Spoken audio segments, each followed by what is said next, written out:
जोरदार टाळ्यांनी आपण आशाताई भोसलेंचा स्वागत करूया, सन्मान करूया।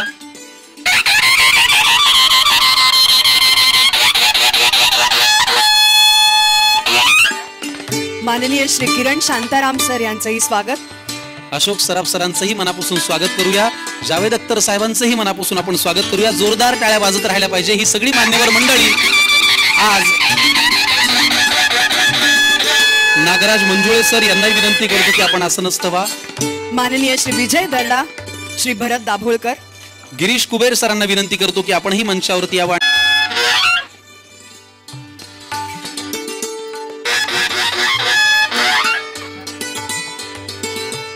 अभिनेत्री सोनाली बेंद्रे, मी सगळ्या मान्यवरांचं मनापासून स्वागत करते। जोरदार। आणि सन्माननीय राजसाहेब ठाकरे यांचंही स्वागत करण्याची मी विनंती करतो। मराठी भाषा गौरव दिनाच्या निमित्ताने आज एवढी मान्यवर मंडळी आज आपल्या या कार्यक्रमाला, या सोहळ्यासाठी इथे आलेली आहेत। या सगळ्यांचं आपण जोरदार टाळ्यांनी स्वागत करूया, त्यांचा सन्मान करूया। महाराष्ट्र नवनिर्माण सेना आयुष्य अभिनेत्री शर्वरी वाघ सुद्धा इथे आहे, तिचंही मनापासून स्वागत।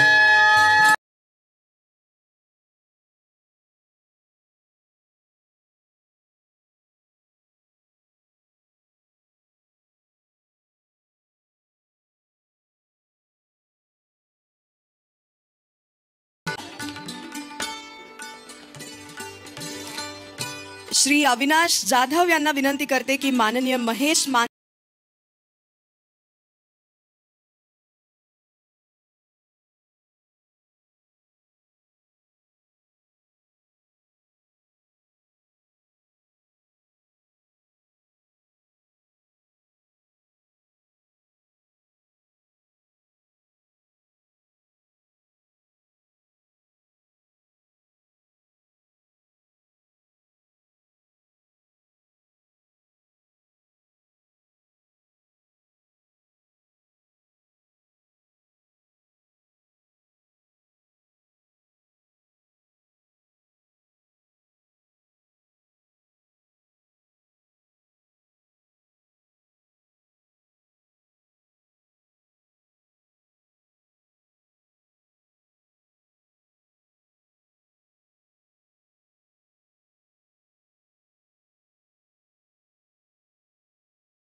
गरज वाटत असते आणि ज्यांनी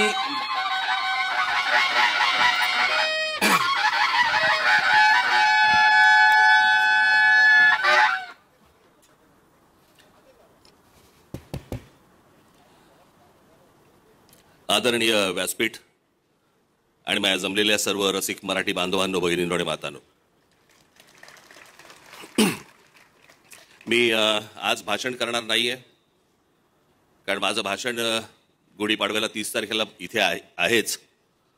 त्याच्यामुळे मला जे म्हणायचं आहे ते मी 30 तारखेला म्हणेन. पण आज मराठी भाषा दिवस, मराठी भाषा गौरव दिन सरकारने जाहीर केला होता, पण सरकारच्याही लक्षात नव्हतं की हा दिन साजरा करायचा असतो. आणि 2008 साली याची सुरुवात आपण केली, याच शिवतीर्थावरती इथेच सुरुवात केली होती. आणि मग त्याच्यानंतर महाराष्ट्रभर पक्षाने सगळ्या ठिकाणी हे कार्यक्रम राबवायला सुरुवात केली. यावेळेला मला परत कोणीतरी सांगितलं की आपण परत केला पाहिजे, म्हणून यावर्षी देखील परत हा कार्यक्रम आपल्यासमोर करतोय. सर्व लोक इथे मराठी भाषेच्या प्रेमाखातर इकडे आज आलेले आहेत. आज आशाताई आल्या आहेत, त्यांना बरं नसताना देखील त्या आज आल्या आहेत.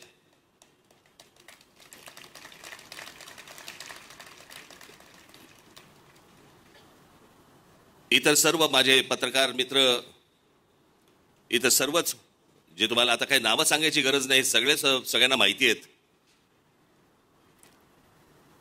पण यातला सगळ्यात महत्वाचं खास करून मी एक गोष्ट तुम्हाला आपल्याला निश्चित सांगेन की इथे सगळ्यांना एक प्रश्नचिन्ह पडलं असेल. हे सर्वजण मराठी कविता म्हणणार आहेत आज तुमच्या समोर, आणि तुम्हाला सगळ्यांना प्रश्न पडला असेल की जावेद अख्तर साहेब काय करणार आहेत.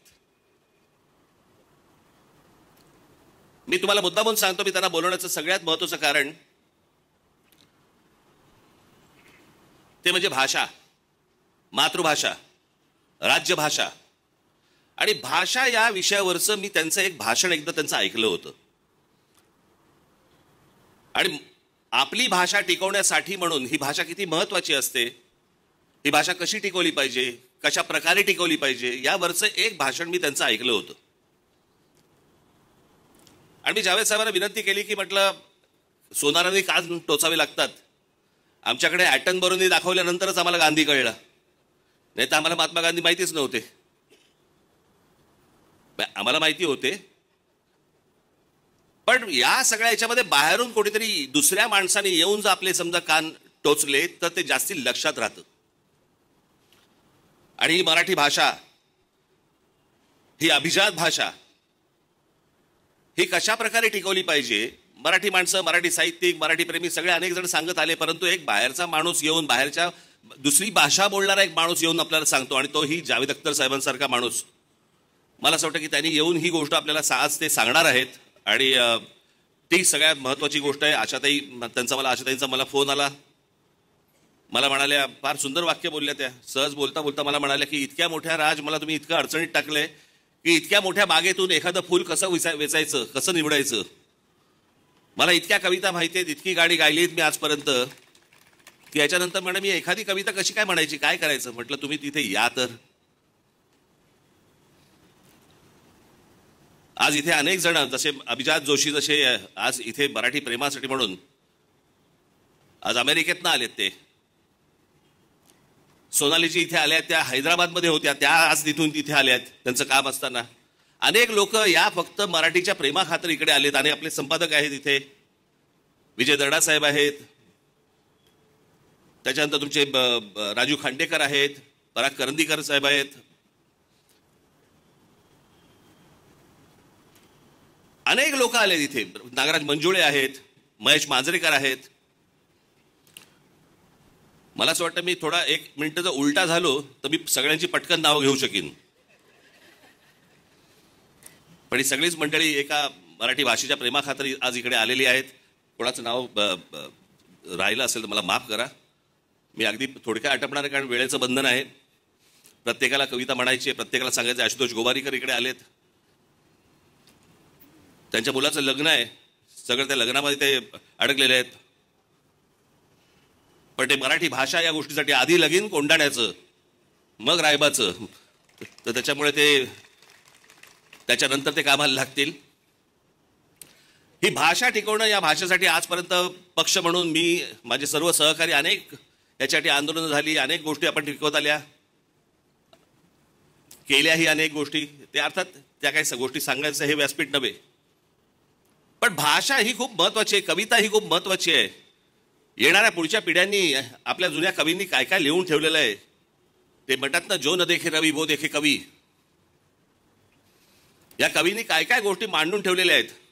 आज काळानुरूप अनेक गोष्टी बदलत आहेत, भाषा बदलते, कविता बदलते. मी मध्यंतरी ऐकलं कोणाकडनं तरी की लहानपणीची आपली लहान मुलांची कविता होती, चिवताई चिवताई दार उघड. आठवतं ना? ती बदलली आता. असं म्हणतात की कावळा येतो, म्हणतो चिवताई चिवताई दार उघड. आतून चिवताई म्हणते आज नको हे घरी येत.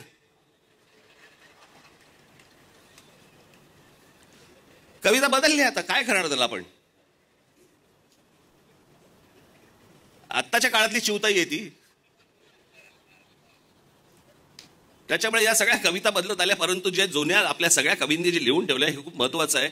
आणि जे खरं तर मला सर्व कवी इथे मराठीतले आणता आले असते, पण कवींच्या तोंडून कविता ऐकण्यापेक्षा ज्यांनी कधी कविता फारसं म्हणायच्या भानगडीत पडले नाहीत अशी जर लोक कविता म्हणायला लागली तर ते जास्ती करून ऐकावं असं वाटतं. आणि म्हणून हे सगळे आज तारे सितारे इथे सगळे जमीपर आलेले आहेत.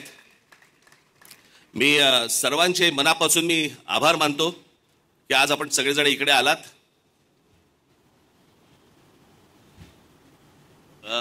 कोण कोण राहिलेत आता?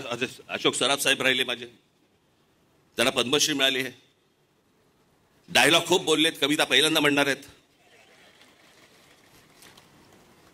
माझ्याकडे ते मगापासून एकतात तिरक्या नजरेने बघतात की तू का आणलेस मला इथे आणि का बोललेस तू मला इथे. अनेक लोकांना इकडे धाकधूक आहे, मी कशी कविता म्हणणार आहे, काय म्हणणार आहे. परंतु मला असं वाटतं की ही सगळी लोक ज्यांच्याकडे लोक अगदी ज्यांना आयडॉल म्हणून बघतात, अशा लोकांनी ज्यावेळेला येऊन कविता म्हटल्या तर ते मला असं वाटतं पुढच्या पिढीसाठी खूप महत्वाचं आणि उपयुक्त ठरेल. याच्यासाठीचा हा कार्यक्रम आहे. आपण सर्वजण जाताना इथे पुस्तक प्रदर्शन लागलेलं आहे. मराठीतले सर्वच जवळपास पुस्तकं इथे आज आलेली आहेत, समोर आपल्या समोर ठेवलेली आहेत. सगळे मराठी लोक आपापल्या मुलांना घेऊन मुलींना घेऊन इथे प्रदर्शनाला पण येतील अशी एक आशा अपेक्षा ठेवतो. आज या सर्व कार्यक्रमाला आपण सर्वजण आलात, आपण त्याबद्दल मी आपल्या सर्वांचे मी आभार मानतो. इथे सर्व जे माझे सहकारी आहेत त्यांचेही आभार मानतो की त्यांनी जे अहोरात्र कष्ट घेऊन या सगळ्या गोष्टी उभ्या केल्या, त्यांचेही आभार. धन्यवाद. जय हिंद, जय महाराष्ट्र.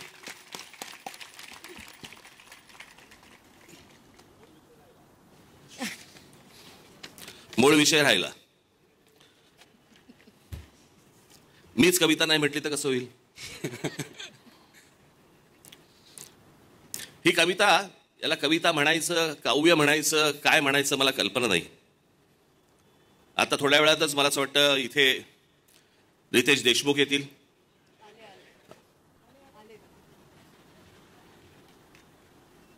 वेषांतर करून आलेले आहेत, ते शिवाजी महाराजांची भूमिका करतायत. थोड्या वेळात इथे विकी कौशल येतील. म्हणजे दोघे ज्यांनी एकाने शिवाजी महाराजांची भूमिका केलेली आहे ते महेश मांजरेकर इकडे बसलेले आहेत, एक करणार आहेत ते इथे बसलेले आहेत, आणि संभाजीच्या भूमिकेतले विकी कौशल आता थोड्या वेळातच इकडे येणार आहेत. आज मी जे काही काव्य निवडलेलं आहे हे कदाचित तुम्ही ऐकलं नसेल असं मला वाटतंय. ऐकलं असेल तर आनंदच आहे. पण बाबासाहेब पुरंदरे लिखित राजा शिवछत्रपती याच्यामधलं हे काव्य आहे. बहुधा हे बाबासाहेबांनीच लिहिलंय. छत्रपती शिवाजी महाराजांना उद्देशून लिहिलेलं आहे. आणि त्याच्यामध्ये बाबासाहेबांचं म्हणणं ते लिहित असताना, ते महाराजांविषयी बोलताना, महाराजांकडे बघताना ते म्हणतात की काय समजू आम्ही तुला, कोण आहेस कोण तू. आणि ती कविता आहे, त्याचं शीर्षकच आहे कोण तू रे कोण तू.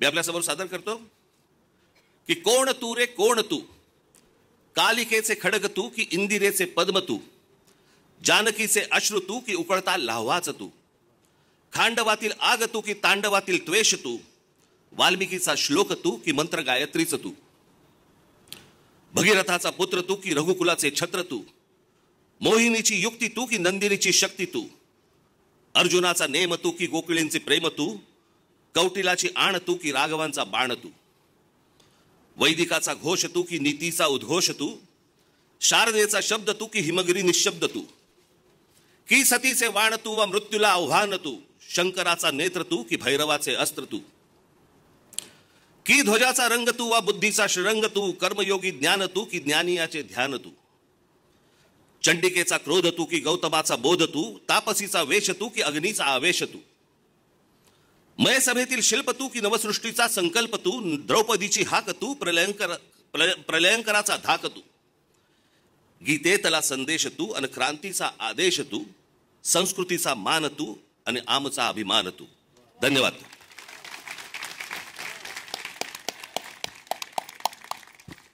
मी सन्माननीय नितीन सरदेसाई सरांना विनंती करतो की त्यांनी रितेशजी देशमुख यांचा टाळ्या आपण त्यांच्यासाठी वाजूया. रितेशजी देशमुख यांचा सन्मान करतील नितीन सरदेसाई सर. आपल्या मंचावरती फार मनापासून स्वागत.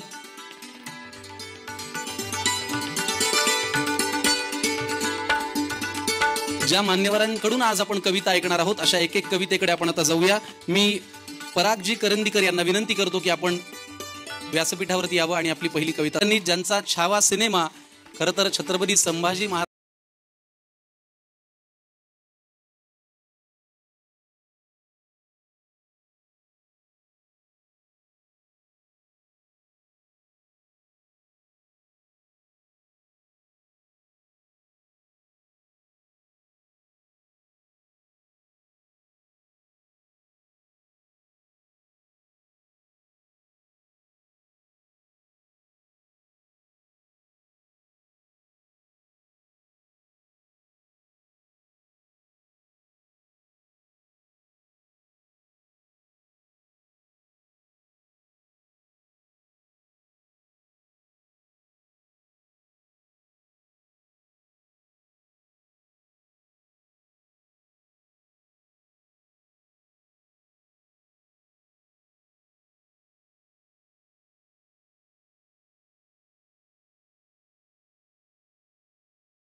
इथं सादर करण्यासाठी मी मंचावर आमंत्रित करते जे खास अमेरिकेहून आपल्यासाठी या मराठी भाषा गौरव दिनानिमित्त कार्यक्रमासाठी इथं आलेत.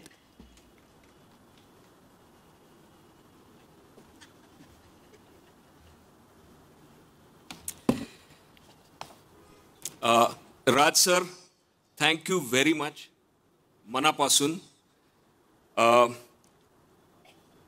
आशाताई खुद्द मंचावर बसल्या आहेत, त्यामुळे त्यांनीच गायलेल्या बाबा बोरकर साहेबांच्या ओळी सगळ्यात इमिडिएटली त्या लक्षात येतात. जेथे दिव्यत्वाची प्रचिती तेथे कर माझे जुळती. साष्टांग दंडवत आधी त्यांना, आणि त्याच्यानंतर मी जी कविता वाचणार आहे ती मंगेश पाडगावकर साहेबांची आहे. माझे गुरुवर्य जावेद अख्तर साहेब इथे बसलेले आहेत, आणि त्यांनी एक सिनेमा लिहिला जो अमर आहे, दीवार, जो सगळ्यांनी पाहिला आहे. आता दीवार म्हणजे मराठीत भिंत, आणि ह्या विषयावर पाडगावकर साहेबांनी अप्रतिम कविता लिहिली आहे.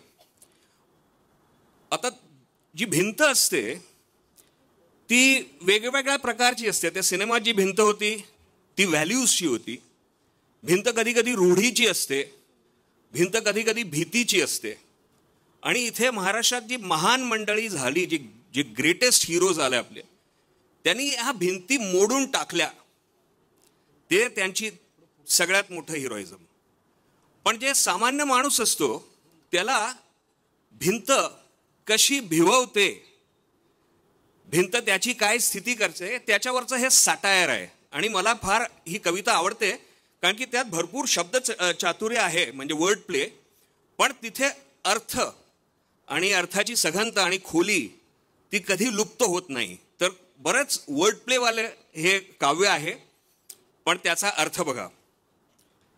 भिंत भिंत माझ्या भोवती, भिंत तुझ्या भोवती, भिंतामी भिंतावह भिंतामह, इकडे तिकडे चोहीकडे, भिंत भिंत सर्वकडे. भिंत भीतीची, भीती भिंतीची. भिंतीला कान असतात म्हणून प्रत्येक भिंतीला भीती प्रत्येक भिंतीची. लहान लहान भिंतीची एक प्रचंड भिंत, अदृश्य, कोणणारी. भिंती समोर उभे राहा, जीप कापून उभे राहा, कानात बोळे उभे राहा, डोळे बंद उभे राहा, एक साथ आवाज द्या, सर्व भिंती सर्वांच्या सर्व कल्याणासाठी. एकाने आवाज दिला नाही तो दिसेनासा झाला. कोण बरे कळलेच नाही. भिंतीची सवय होईल, सवयीची भिंत होईल. भिंतीला शिस्त पाहिजे, शिस्तीला भिंत पाहिजे. 1 2 3 4 भिंतवाल्यांची डोकी हुशार. जय बोला हो जय बोला, या भिंतींचा जय बोला. थँक्यू अभिजात सर. तुम्हाला आम्ही वेगवेगळ्या सिनेमांमधून ऐकला सादर करावी.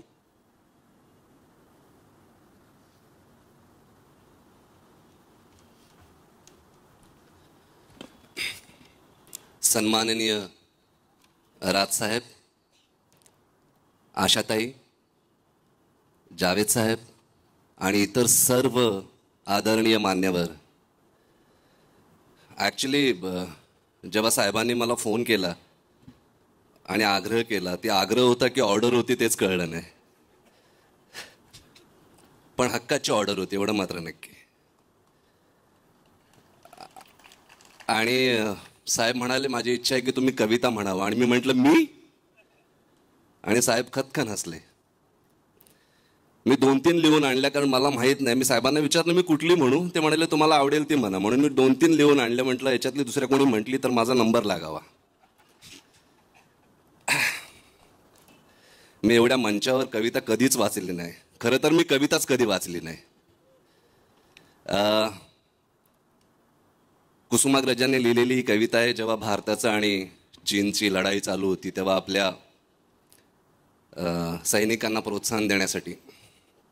पहिल्यांदा वाचतोय, चुकलं वाकलं झोळीत टाका.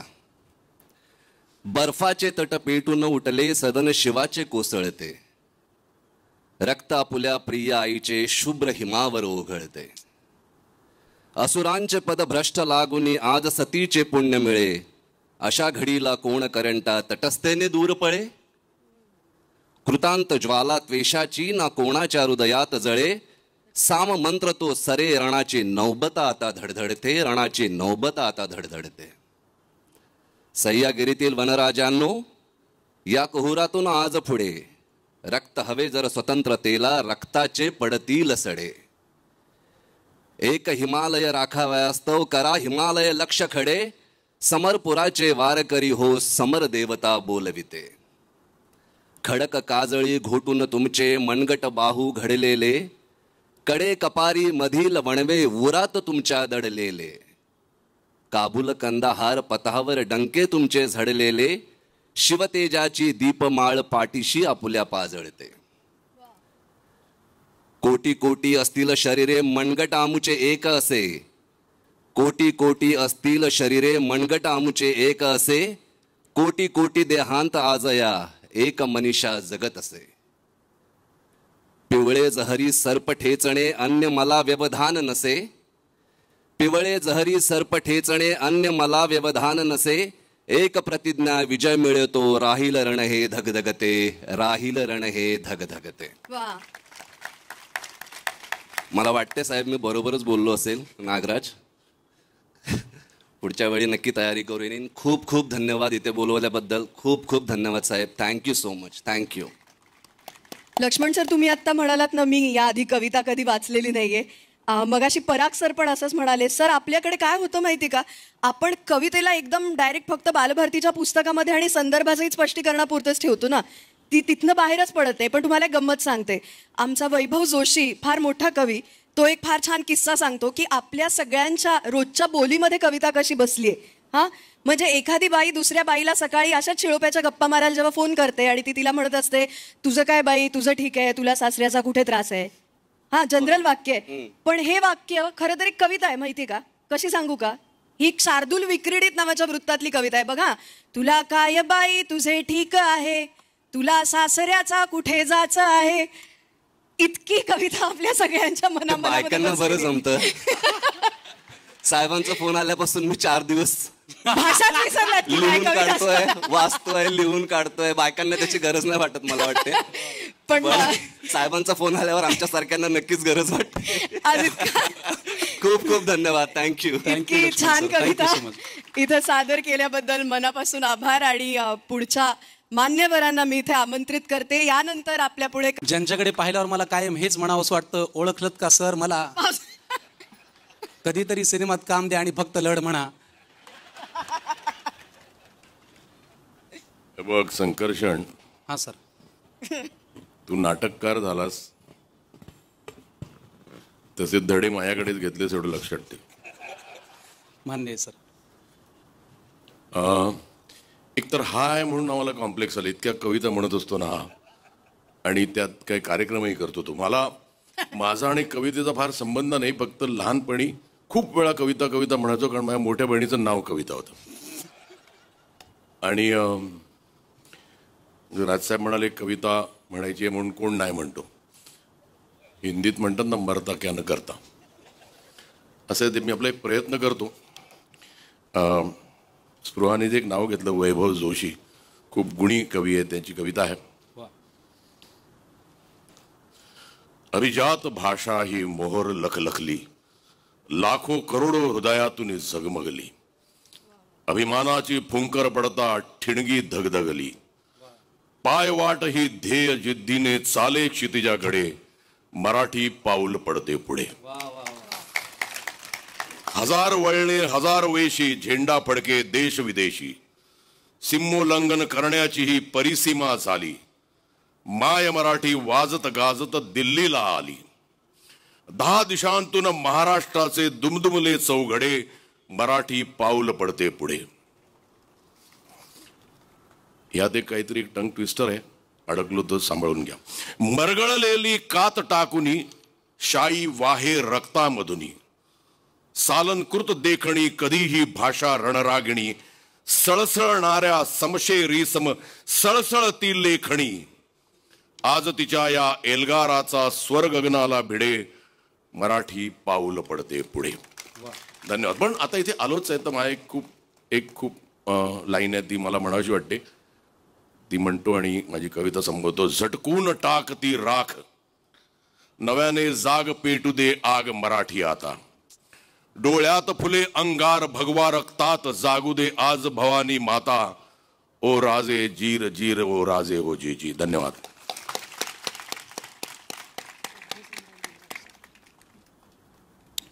यानंतर मी मंचावर नमस्कार. आणि आनंद वाटतोय की आपण आपल्या भाषेचा गौरव करण्याच्या निमित्तानं सगळेजण इकडे जमलो आहे. पण भाषा रोज बोलायची आणि एखाद्या दिवशी फक्त तिचा अभिमान बाळगायचा अशी गोष्ट नाही मला वाटतं. तर तिचा अभिमान रोज बाळगला पाहिजे आणि ती अभिमानानं बोलली पाहिजे. आणि परवा पुण्यात एका कार्यक्रमात आम्हाला सूत्रसंचालकानं महेश सर होते, सगळे होते. त्यांनी विचारलं की तुला काय वाटतं भाषा किती दिवस टिकेल मराठी. तर मला जरा चिंता वाटली, हसू आलं की भाषा किती दिवस टिकेल असा प्रश्न खूप वर्षांपासून भेडसावतोय. खूप मोठमोठ्या दिग्गजांनी भाषेबद्दलची चिंता व्यक्त केली. आणि भाषा टिकेल का नाही हा एक प्रश्न असतो. मराठीची पडझड होते असं वाटत राहतं. भाषा संपण्याचं जी काही कारणं असतात, जगभरातली एखादी भाषा कुठली संपली असेल तर भाषा जन्माची आणि भाषेच्या मृत्यूची प्रक्रिया खूप प्रदीर्घ असते. म्हणजे माणूस, एखादा जीव एका दिवशी जन्मतो, एका क्षणी जन्मतो आणि एका क्षणी मरून जातो. पण भाषा जन्मायला पण मला वाटतं 500,000 वर्ष लागत असतील आणि मरायला पण प्रदीर्घ काळ लागतो. एकदाच जर आपली 10 करोड माणसं मारून टाकले तर मराठी लगेच मरेल. पण कुठल्याही कोपऱ्यात मराठी माणूस जिवंत आहे तर भाषा जगते. पण भाषा मरण्याची जी प्रोसेस आहे ती सुरू कधी होते त्याचा अंदाज कधी कधी बांधता येतो. भाषा बेइज्जत व्हायला लागली की भाषा मरायला सुरुवात होती. आणि आपली मराठी बेइज्जत होती ह्याची चिंता मला खूपदा वाटत राहते की मराठी बोलायला लाज वाटते. मध्ये मध्ये इंग्लिश बोललं की वाटतं ते भारी काहीतरी, म्हणजे मोराला पिसारा असतो तसा माणसांना इंग्लिशचा तोरा असतो. इंग्लिश बोलला तर आपण भारी आहेत असं वाटत राहतं. तर मला तर खूप काळजी वाटते की आपण अभिमानानं बोललं पाहिजे. मोबाईल फोन केला की मला वाटतं सगळेजण ऐकत असू. फोन लागला नाही, आउट ऑफ रीच असेल तर ते फोन ज्यानं कोणी मराठीत डब केले ते खूप फनी आहे. आणि पडझड कशी होते त्याचं एक ते उदाहरण आहे. तर फोन नाही लागला तर ते बाई तिकडून म्हणते की आपण ज्यांना फोन करत आहात, आपण ज्यांना फोन केला आहे तो कोणाशी बोलत आहे असं बोलते. आपण ज्यांना फोन केला आहे तो कोणाशी बोलत आहे. आता त्यात उद्गार पण नाही, प्रश्न पण नाही, पण इथं काय नसलं तरी ते असं त्याचा उच्चार मराठी माणसाला असं कळतं की आपण ज्यांना फोन केला आहे ते कोणाशी बोलत आहे ते आपल्यालाच विचारते. तर ते तर कोणाशी तरी बोलत आहे. ते हिंदीतून डायरेक्ट कोणीतरी केलंय. तर आपण ज्यांना फोन केला आहे ते कोणाशी तरी बोलत आहेत असं पाहिजे ते. पण आपण ऐकतो, आपल्याला बी काय वाटत नाही विशेष. आपल्याला मराठी माणसाला सवय, आपला हिंदीत चालतं. उद्या आम्ही सगळ्यांनी हिंदी पिक्चर केलं तरी तुम्ही बघणार, मराठी नाही केलं तरी काय फरक पडणार नाही. त्यामुळं सगळी दिग्गज मंडळी आहेत म्हणून चिंता व्यक्त केली आणि आनंद वाटतोय. खूप कविता आहेत ज्या वाचू वाटतात इतक्या मोठमोठ्या लोकांच्या, पण माझ्या एक आवडती कवी आहे आणि आवडतं कवी अरुण कोलवटकरांची एक कविता आहे. मजनू एका वाळवंटाकडे गेला, मजनू एका वाळवंटाकडे गेला, मजनू एका डोंगराकडे गेला, मजनू एका खजुराच्या झाडाकडे गेला, मजनू एका हरणाच्या कळपाकडे गेला, मजनू त्यांच्या मुख्य काळविटणीला भेटला, मजनू काही कबुतरांना भेटला आणि सगळ्यांकडून त्यानं थोडी थोडी लैला मागून आणली. आणि सगळ्यांकडून त्यानं थोडी थोडी लैला मागून आणली. सगळ्यांनी त्याला थोडी थोडी लैला दिली. कुणी मुठभर, कुणी चार दोर कणच फक्त आपापल्या ताकदीप्रमाणे.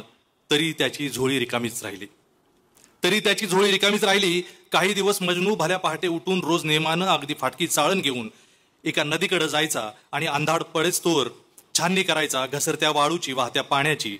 लैलेचे 2 कण तरी चमकदार आपल्याला मिळतील या आशेनं. मजनूच्या केसात एका चिमणीनं खोपा केला. एका तिरसट पुरुषाकडून लॅम आणि ए ही 2च धुळाक्षरं तो शिकला आणि नस्तलिक लिपीत ती 2 अक्षरं तो बोटानं वाळूत किंवा हवेतल्या हवेत पुन्हा पुन्हा गिरवायचा. ज्या दगडावर रात्री तो डोकं टेकून झोपायचा तो दगड त्याला हळुवारपणे रोज लैला उलगडून सांगायचा.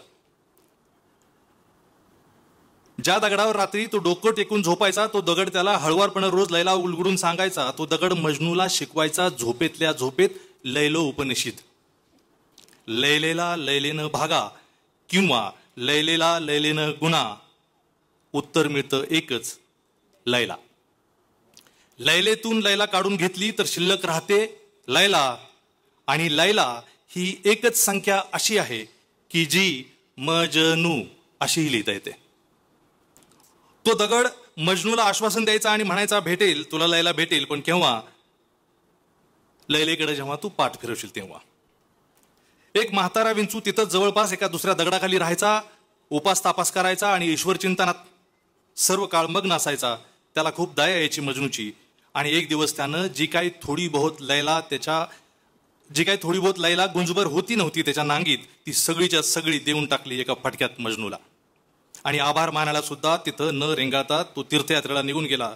आयुष्यातले उरलेले 4 दिवस आता परमेश्वराच्या सानिध्यात घालावेत म्हणून. मजनूला दुःख झालं डोंगरा एवढं, मजनूला दुःख झालं तुफान अगदी, मजनूला दुःख झालं धो धो धो. त्यात वाहून गेले किती वृक्ष, किती उंट, किती घोडे, किती खानदानं, किती डेरे. मजनूच्या दुःखानं इरिगेट केला सारा अरबिया आणि त्यातून कालवे काढले किती कवींनी, किती दास्तानजींनी, कित्येक पटकथा लेखकांनी. लैलेला भेटायला जाताना वाटेतच भेटली लैला, म्हणजे समोरच येऊन उभी राहिली त्याच्या, तीही त्यालाच भेटायला येत होती. तेव्हा मजनू म्हणाला वाट सोड. बाहेर हो, बाजूला हो. लैला तिथंच उभी राहिली खाली मान घालून जागच्या जागी. तेव्हा तिला वळसा घालून मजनू पुढे निघून गेला लैलेच्या नावाचा जप करीत लैलेला भेटायला. धन्यवाद. क्या बात है, वा. मी पुन्हा एकदा सगळ्यांना आठवण करून देते की आज 27 फेब्रुवारी मंचावरती यावं आणि आपण एक कविता सादर करावी. शर्वरी वाघ ज्यांना आपण वेगवेगळ्या सिनेमांमधून पाहतोय आणि खूप चाहते त्यांचे आहेत, जोरदार टाळीने आपण त्यांचं स्वागत करूया. शर्वरी वाघ यांना विनंती की आपण कविता सादर करावी.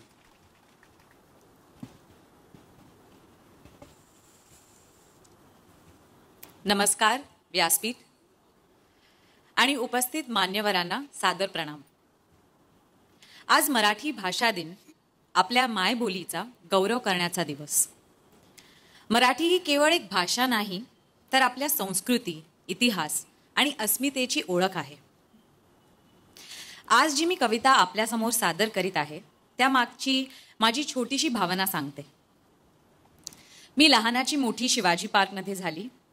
माझ्या दोन्ही आज्या या देखील शिवाजी पार्कला राहिल्या. या ठिकाणी त्यांच्यासोबत माझ्या खूप आठवणी जुडलेल्या आहेत. या व्यतिरिक्त आज इथे पैठणीच्या विणकामाचे प्रदर्शन देखील होत आहे. पैठणी ही आपल्या मराठी बांधवांची आणि भगिनींची शान आहे. या दोन्ही गोष्टींचा मेळ अशी आजची माझी कविता आहे. सादर करते प्रसिद्ध कवयित्री शांताबाई शेळके यांची कविता पैठणी. फडताळात एक गाठोडे आहे. फडताळात एक गाठोडे आहे. त्याच्या तळाशी अगदी खाली, जिथे आहेत जुने कपडे, कुंचा, टोपडी, शेले, शाली, त्यातच आहे घडी करून जपून ठेवलेली एक पैठणी. त्यातच आहे घडी करून जपून ठेवलेली एक पैठणी.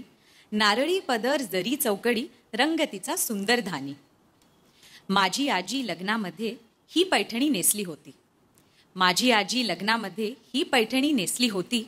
पडली होती साऱ्यांच्या पाया हाच पदर धरून हाती.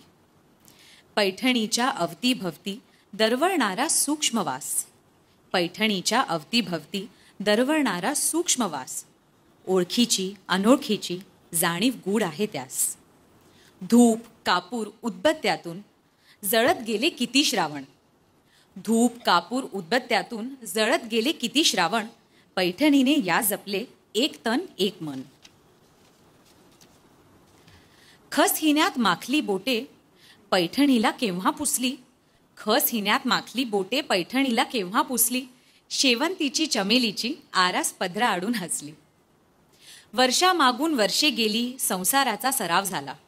वर्षामागून वर्षे गेली संसाराचा सराव झाला. नवा कोरा कडक पोत एक मऊपणा ल्याला. पैठणीच्या घडी घडीतून अवघे आयुष्य उलगडत गेले. पैठणीच्या घडी घडीतून अवघे आयुष्य उलगडत गेले. आहेरपणी मरण आले माझ्या आजीचे सोने झाले. कधीतरी ही पैठणी मी धरते उरी कवटाळून. कधीतरी ही पैठणी मी धरते उरी कवटाळून. मऊ रेशमी स्पर्शांमध्ये आजी भेटते मला जवळून. मधली वर्ष गळून पडतात काळपटाचा जुळतो धागा. मधली वर्षे गळून पडतात काळपटाचा जुळतो धागा. पैठणीच्या चौघड्यानो आजीला माझे कुशल सांगा. आजीला माझे कुशल सांगा. धन्यवाद. Thank you so much. वा, वा. मनापासून आभार. धन्यवाद शर्वरी. आणि यानंतर इथं कविता सादर करण्यासाठी मी आमंत्रित करते आपल्या सगळ्यांचे अतिशय लाडके दिग्दर्शक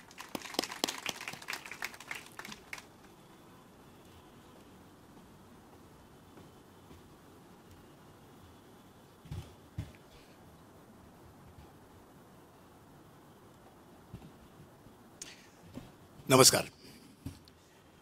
सन्माननीय व्यासपीठ, आशाताई, जावेद साहेब, राजसाहेब आणि सगळ्यांनाच नमस्कार. इथे समोर बरेच दिग्गज बसलेले आहेत, तुम्हालाही आणि जे साहित्यप्रेमी आहेत त्या सगळ्यांनाही नमस्कार.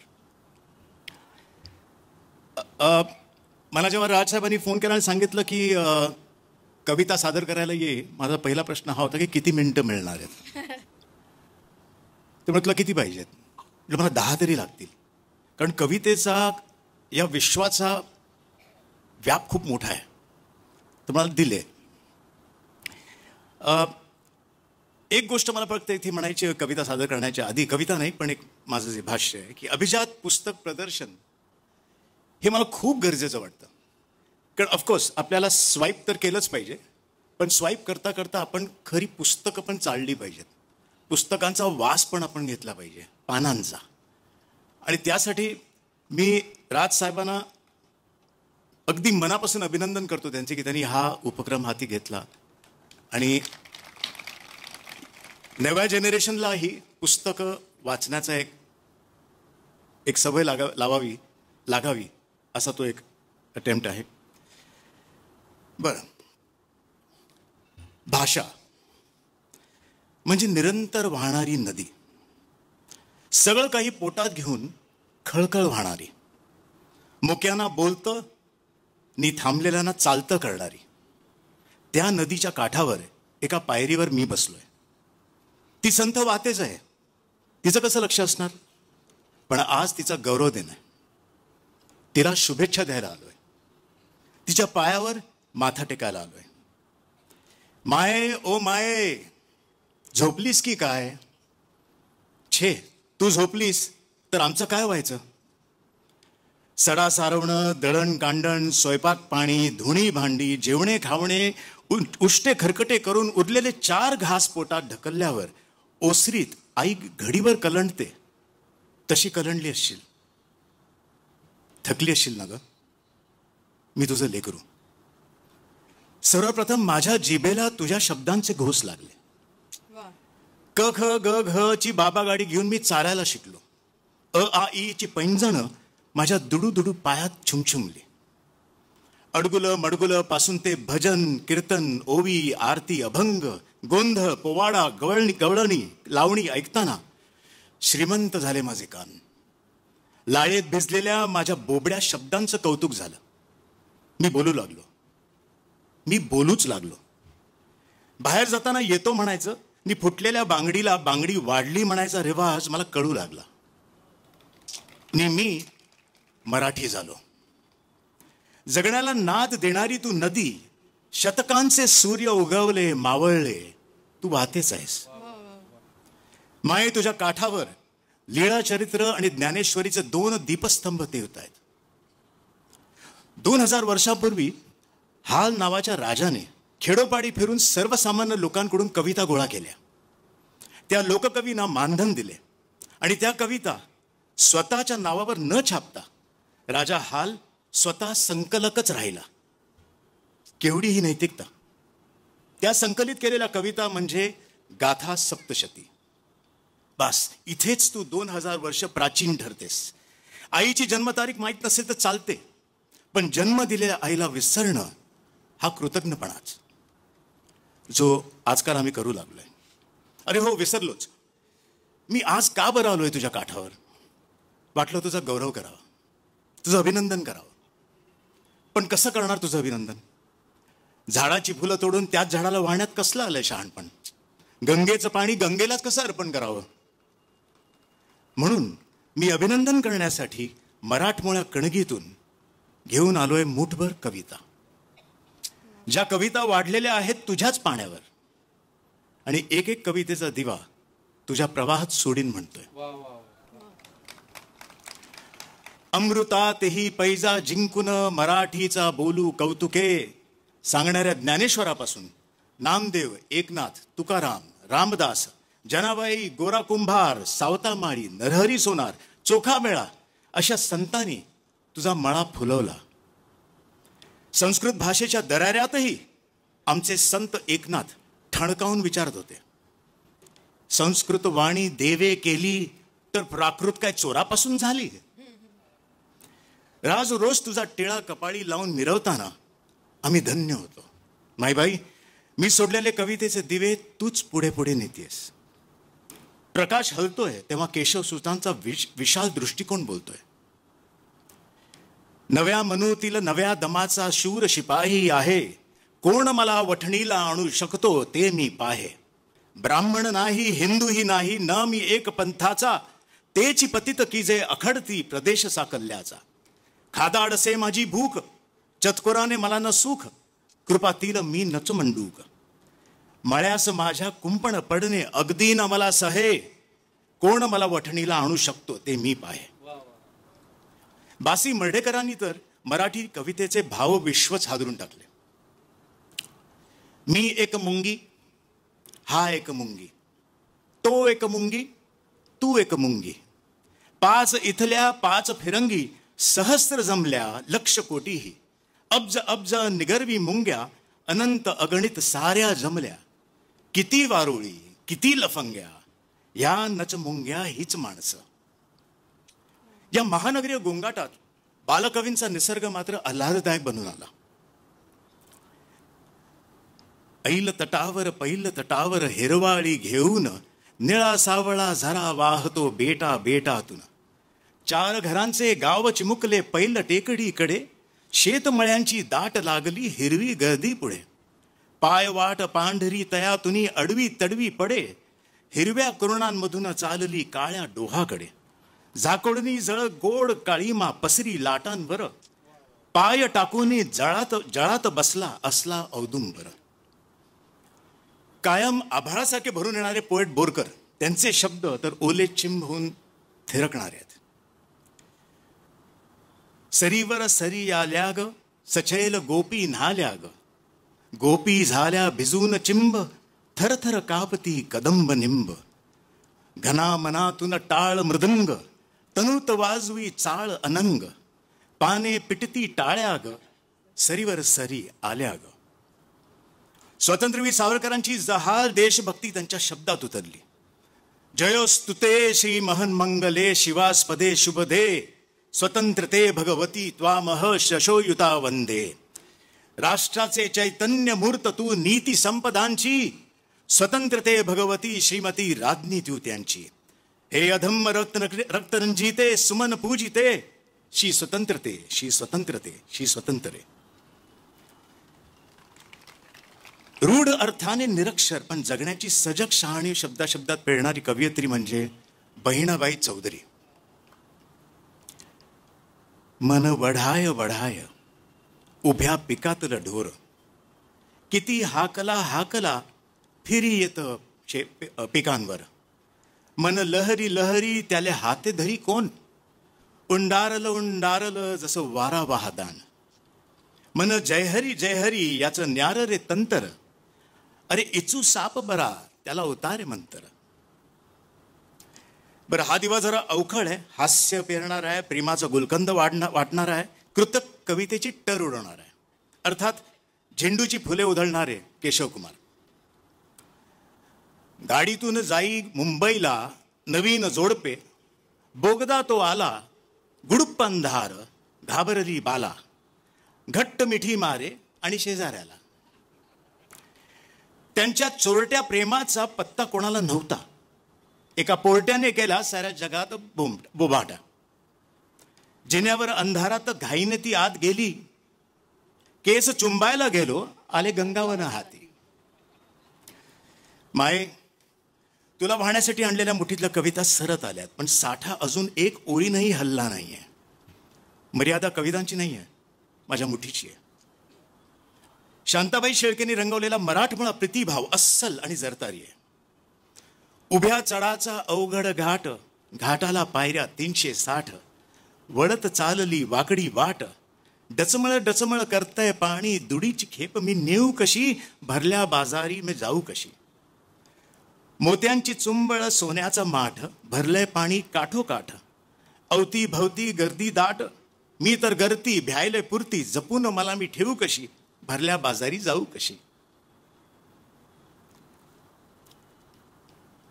दुर्बोध ठरवूनही कवी ग्रेसांच्या कवितेवर रसिकांनी भरभरून प्रेम केलं. पाऊस कधीचा पडतो. झाडांची हलती पाने. हलकेच जाग मज आली. दुःखांच्या मंद सुराने. माये, आता हा दिवा दाहक आणि सर्वांग पेटलेला आहे आणि पेटवणार आहे. विद्रोहाचा एल्गार करणारे नामदेव ढसाळ स्वातंत्र्य दिनाला संशयास्पद महाकाय भगोष्ट संबोधतात, तर स्वातंत्र्य कुणागाडवीचं नाव आहे असा अंतर्मुख करणारे सवाल करतात. मुंबई मुंबई माझ्या प्रिय रांडे, ये व माझा स्वीकार कर. हादरवून टाकणारा हा विद्रोह कवितेला आणि भाषेलाही समृद्ध करणार आहे. बघ आता हा दिवा रानगंधाचा, रानातल्या कवितेचा, अर्थात रानकवी ना. दो महानोर. या नभाने या भुईला दान द्यावे आणि या मातीतून चैतन्य गावे. कोणती पुण्य अशी येती फळाला, जोंधळ्याला चांदणे लखडून जावे. परंपरा पचवून नवता मांडणारा प्रयोगशील कवी म्हणजे अरुण कोल्हटकर. बाईंचं 28 युगांचं एकटेपण या कवीला सखोल अडकलंय. कोणीतरी रडतंय मगापासून, कोणीतरी रडत होतं रात्रभर, कोणीतरी रडत बसलंय युगानुयुग. तूच का ग? पण तू का रडतेस अशी अविरत? रडायला काय झालं तुला? कोण म्हणालं का काही? कुणी मारलं का? कुठं दुखतंय का? खुपतंय का कुठं काही? तू का रडते आहेस एकटीच इथं या अरण्यात बसून? की तूच हे अरण्य आहेस रडणार? कवी किती द्रष्टा असतो, त्याने कधीतरी लावलेला दिवा पुन्हा पुन्हा प्रकाश देत असतो. बिंदा करंदीकरांच्या या कवितेतला दिवा आजही किती जिवंत आहे. ते तुमच्या तोंडावर थुंकले, तुम्ही त्यांच्या तोंडावर थुंकलात. ते तुमच्या तोंडात थुंकले, तुम्ही त्यांच्या तोंडात थुंकलात. ते पुन्हा थुंकले, तुम्ही पुन्हा थुंकलात. ते तुम्ही ते थुंकीच थुंकी. सारांश, थुंकी थुंकीत थुंकली. अगा महाभागानो, त्या पिगदाणीला काय वाटेल? वर्तमानाची जर का गोष्ट निघाली तर रात्र संपेल पण पहाट होणार नाही. प्रेम म्हणजे प्रेम असतं, तुमचं आमचं सेम असतं असं म्हणणारे मंगेश पाडगावकर एका बिचाऱ्या प्रेमाळूचे अर्ज मांडताना धमाल करतात. मी कुठे म्हणालो परी मिळावी, फक्त जरा बरी मिळावी. प्रयत्न मनापासून आहेत, मग किमान एकतरी मिळावी. स्वप्नात तसे खूप भेटतात, कधीतरी खरी मिळावी. हवी हवीशी एक जखम एकदा तरी उरी मिळावी. गालावर खळी नको तिच्या, फक्त जरा हासरी मिळावी. चंद्रा इतकी सुंदर नकोच, फक्त जरा लाजरी मिळावी. मी कुठे म्हणालो परी मिळावी, फक्त जरा बरी मिळावी. मायबाई कविता कुठलीही असू देत, तिच्यात असते जगण्यातली ओल. आपण त्याला प्रेम म्हणतो. हा प्रेमाचा दिवा शेवटचा म्हणजे भैरवी प्रेमाची. कवी कुसुमाग्रज ज्यांनी सांगितले की माणसाच्या संस्कृतीचा सारांश हा जगण्यात झिरपलेला प्रेमांश आहे. पुरे झाले चंद्र सूर्य, पुरे झाल्या तारा, पुरे झाले नदी नाले, पुरे झाला वारा. मोरासारखा छाती काढून उभा राहा, जाळासारखा नजरेत नजर बांधून पहा. सांग तिला तुझ्या मिठीत स्वर्ग आहे सारा. म्हणून म्हणतो जागा हो जाण्यापूर्वी वेळ. प्रेम नाही अक्षरांच्या भातुकलीचा खेळ. प्रेम म्हणजे वणवा होऊन जाळत जाणं, प्रेम म्हणजे जंगल होऊन जळत राहणं. प्रेम कर भिल्लासारखं बाणावरती खोचलेलं, मातीमध्ये उगवून सुद्धा मेघापर्यंत पोचलेलं. शब्दांच्या या धोक्यामध्ये अडकू नकोस, बुरजावरती झेंड्यासारखा फडकू नकोस. उधळून दे तुफान सारं मनामध्ये साचलेलं. प्रेम कर भिल्लासारखं बाणावरती खोचलेलं. ओ नदी माये तुझ्यासारखी भाषा आहे. आता माझी निघण्याची वेळ झाली. कवितेची गाठ जरा सैल झाली. तुझ्या काठावर प्यायलो मराठीचं गोड पाणी. मनामध्ये लख झाली मराठीची शब्द लेणी. धन्यवाद. या माझ्या कल्पनेला शब्द दिलेत मराठीतले आघाडीचे कवी आणि साहित्यकार दासू वैद्यजी यांनी. थँक्यू. धन्यवाद आशू सर. इतकं अप्रतिम भाष्य मराठी कवितेचा.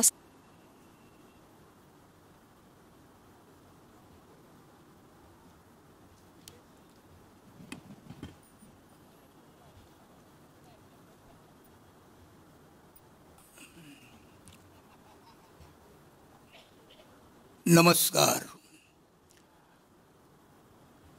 तोंडातून आवाज फुटतो की नाही पाहिला आधी. मराठी भाषेबद्दल मी काही वेगळं बोलायला पाहिजे असं मला वाटत नाही, कारण माझा जो सध्याचा बिझनेस आहे हा माझ्या मराठी भाषेवरच अवलंबून आहे. मराठी भाषेतले वेगवेगळे स्तर दाखवण्यामध्येच माझा सगळा वेळ जात असतो. आज मला इथं बोलवलं, मला राजसाहेबांचा फोन आला. ते आम्ही अभिजात भाषा दिन साजरा करतोय, तर त्यावेळेला तुम्हाला यायचं आहे. आणि हो म्हटलं काय ठीक आहे ना, कधी आहे, आता आहे. पण मग त्यात तुम्हाला कविता म्हणायची आहे. इथं मी पहिला हादरलो. कविता म्हणायची नाही. मी काय म्हटलं, काय माहिती आहे का, माझं ना सध्या शूटिंग चालू आहे आणि त्या शूटिंगमधून मला वेळ काढून येणं जरा कठीण वाटतंय, कारण बाकी सगळं थांबलंय, परत एपिसोड पण जायचं आहे, तर मला वेळ मिळणार नाही. असं मी येऊन सांगू का, विचारू का त्यांना? नको, तुम्ही बिलकुल येऊ नका, कारण माझ्या डोळ्यासमोर सगळं पुढचं चित्र उभं राहिलं. मला वाटतं तुमच्याही डोळ्यासमोर उभं राहिलं असेल. शेवटी मी कसं तरी त्यांना मनवलं, मला यायलाच पाहिजे होतो. राजसाहेबांनी बोलवलं म्हटलं मी नाही म्हणणं शक्य होणारच नाही असं ना. आणि मी आलो. आता कविता म्हणणं हा खरं म्हणजे माझा धर्म नाही आहे. आम्ही डायलॉग बोलतो. आता ते डायलॉग थोडे म्युझिकल होत असतील, पण त्याला कविता नाही म्हणता येणार. पण ते आम्ही करू शकतो, पण बाकी नाही करता येत दुसरं काही. पण तरी ते म्हटलं बघूया काय काय होतं, बघूया पुढे जाऊया. तेव्हा मला एक कविता सापडली जी आपल्यापैकी बऱ्याच लोकांना फार जवळची वाटेल. अर्थात ती मलाही फार तशी जवळची वाटते.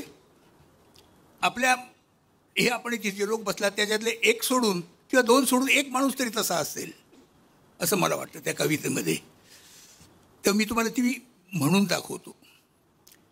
चुकेल, कधी कधी बोलताना फापलेल, फारसं मनावर घेऊ नका. मी बोलत राहीन, तुम्ही ऐकत राहा.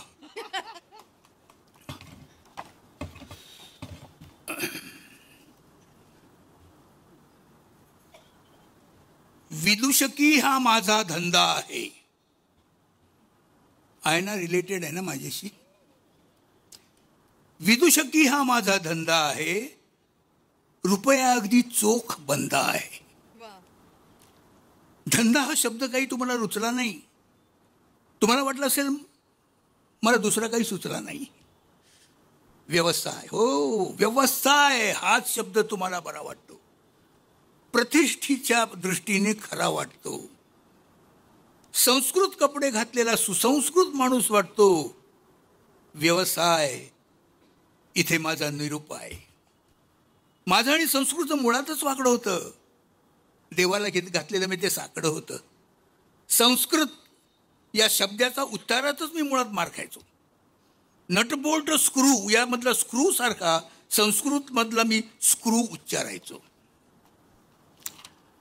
संस्कृतच्या तासाला विदूषकी प्रथम शिकलो. तेव्हापासून मी तेवढ्यावरच टिकलो. माफ करा, विदूषकी हा माझा धंदा आहे, रुपया अगदी चोख बंद आहे. शरीराची करू शकतो वेलांटी, अशी माझी वळणदार कोलांटी. फिरी फिरी हसतो मी, ठपकन मारून बसतो मी. पोळीसारखी माझी टोपी खातो, जागा असून चक्क गाढ झोपी जातो. डोक्यापेक्षा श्रेष्ठ मानतो मी तंगडी, सबबी सारखीच चालते ती अजून लंगडी. विदूषकी हा माझा धंदा आहे, रुपया अगदी चोख बंदा आहे. सर्कस असो, नाटक असो, सिनेमाच्या शूटिंगचं फाटक असो, मला आत जावंच लागतं. कंत्राटानं मला शोधावंच लागतं. लफंग्याचा धंदा म्हणून फसवावंच लागतं. विदूषकाला धंदा म्हणून हसवावंच लागतं. नसली जरी माझी इच्छा, धंदा माझा सोडत नाही पिच्छा. असा हा ताप आहे, पूर्वजन्मी मिळालेला एक शाप आहे. चार चौकात घरातून मी बसलो आहे. नवे किस्से नव्या कोट्या मी पेचत असतो. माझ्याकडे सतत लक्ष वेधत असतो. लोकांनाही माझी चटक लागली आहे. मी येताच इतर विषय वगळतात. माझे किस्से, माझ्या कोट्या सुपारीच्या खांडासारख्या चघळतात. विदूषकी हा माझा धंदा आहे, रुपया अगदी चोख बंद आहे. विदूषक असलो तरी पुस्तक मी वाचत असतो, त्यातले महत्त्वाचे मुद्दे मनात मी टाचत असतो. एकदा मी वाचले की तरण्यामध्ये बुडणं असतं तसंच अगदी हसण्यामागे दडलेलं रडणं असतं. असे मिठाच्या पाण्यात भिजवलेला रुमाल मी तेव्हापासून खिशामध्ये ठेवत असतो. स्टेजवरून हसताना हसवताना मधून मधून डोळ्यांना लावत असतो. टीकाकार म्हणतात की ओठावर जरी माझ्या हसू आहे तरी डोळ्यामध्ये करुणेचा आसू आहे. आणखी असं वाटलं की जे कोणी कलावंत टाळ्यावर नजर ठेवून असतात ते फारसे वाढू शकत नाहीत. त्यांच्या कलेला फटाका फुसका ठरतो, बंदुकीचा बार ते काढू शकत नाहीत. तेव्हापासून टाळ्या पडू लागल्या की मी लोकांकडे स्टेजवरून माझी पाठ वळवतो. माझी नजर असते, टाळ्यांकडे माझी नजर असते हे न बोलताही त्यांना इथं कळतं. अशा वेळी माझा पार्श्वभाग बघून माझ्या मनात लोकांच्याबद्दल भलता शंका काढून लागतात. लोकांना अनावर हसू येतं, टाळ्यांचा पाऊस पडू लागतो. जन्माला आलो तेव्हा सटवीनेच पहिली टाळी दिली असणार. विधी लकीत कोण आणि कसं पुसणार? कारण विदूषकी हा अखेर माझा धंदा आहे, रुपया अगदी चोख अगदी बंद आहे. ही कविता कविवर्य श्री मंगेश पाडगावकर यांची आहे आणि मला ती कुठेतरी ती कविता वाचताना मी कुठेतरी आरशात मला बघितल्यासारखं वाटलं, म्हणून मी आज तुमच्यासमोर सादर केली. तुम्हाला आवडलेलं असं मला वाटतं. धन्यवाद. धन्यवाद.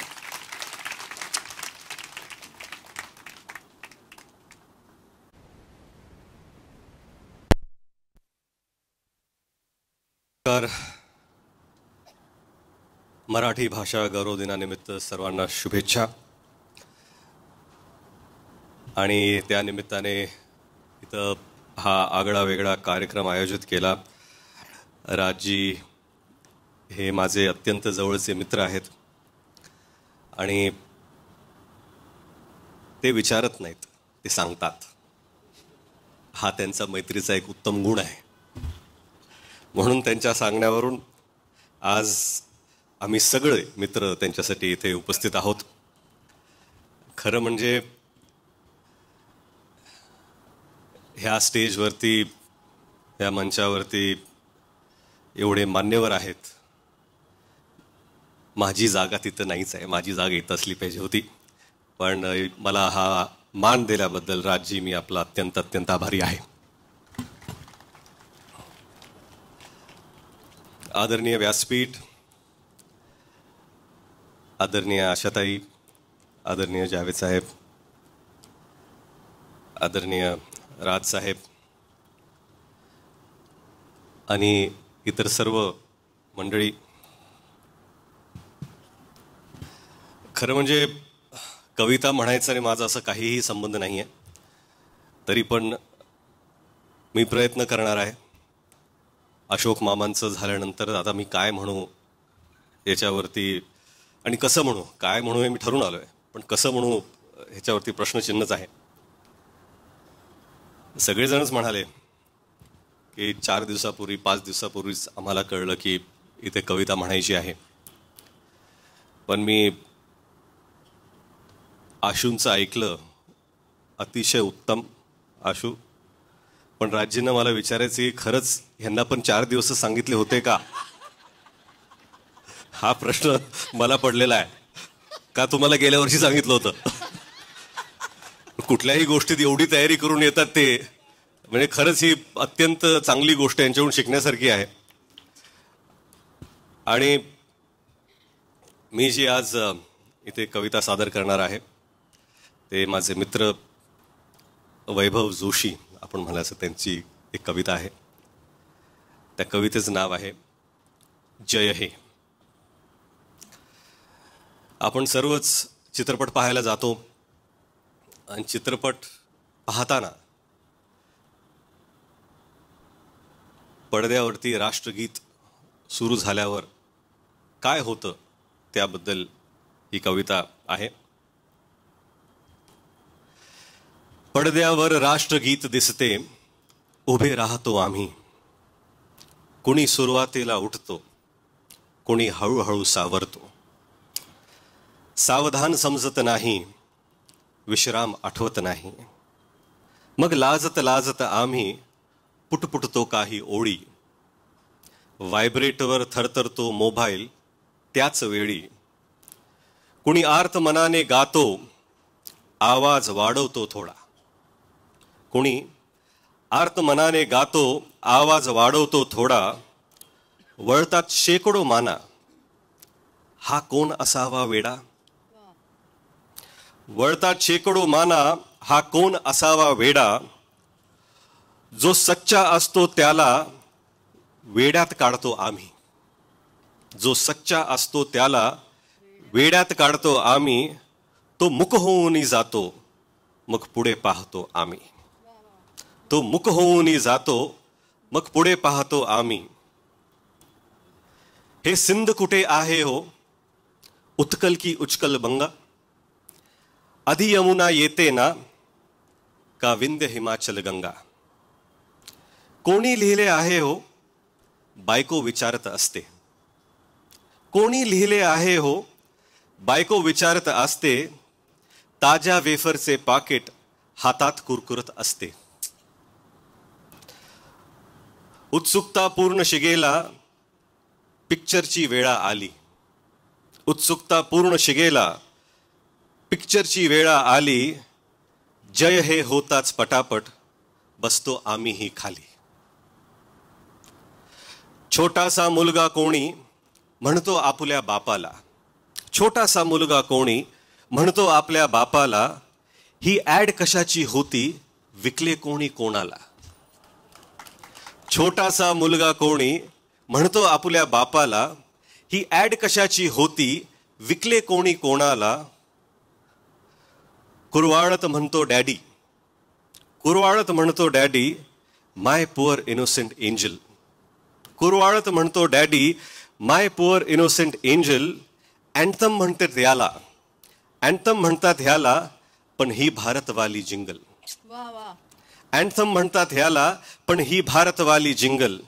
भारत भारत म्हटले की भारतीय होतो आम्ही. भारत भारत म्हटले की भारतीय होतो आम्ही. पडद्यावर राष्ट्रगीत दिसते, उभे राहतो आम्ही. धन्यवाद. धन्यवाद Ritesh sir, thank you so much. फार सुंदर कवितेची निवड होती. आपण आपल्या सोयीनुसार, आपण संधीनुसार देशभक्त होतो याच्यावरती भाषी जोरदार टाळ्याने आपण त्यांचं स्वागत करूया. अभिनेत्री सोनाली बेंद्रे यांना विनंती की आपण मंचावरती यावं आणि कविता सादर करावी.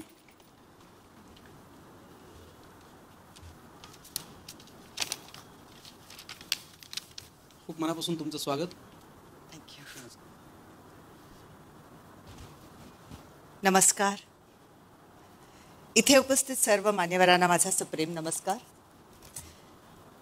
आज इथे महाराष्ट्राचे अनेक दिग्गज व्यक्तींसोबत मी उभी आहे आणि माझी गणना इथे होणं ही माझ्यासाठी प्रतिष्ठेची बाब आहे.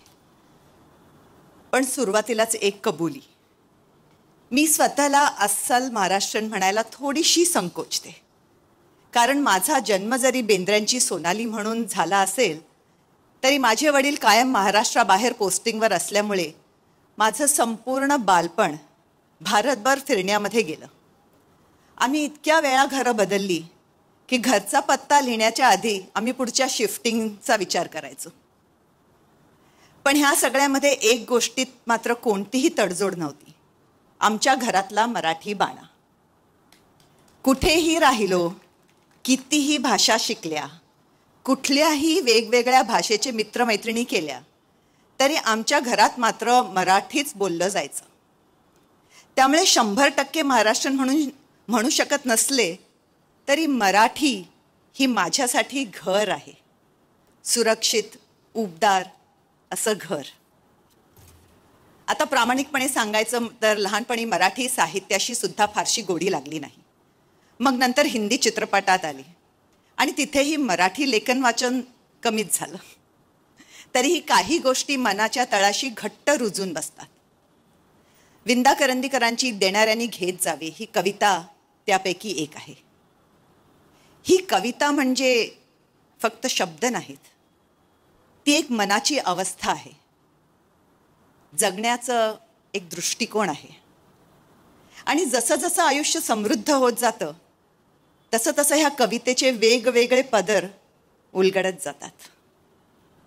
म्हणूनच आज मला ही कविता तुमच्यासमोर सादर करायची आहे.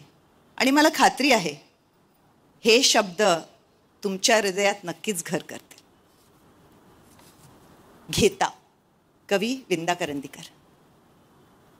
देणाऱ्यांनी देत जावे, घेणाऱ्यांनी घेत जावे. देणाऱ्यांनी देत जावे, घेणाऱ्यांनी घेत जावे.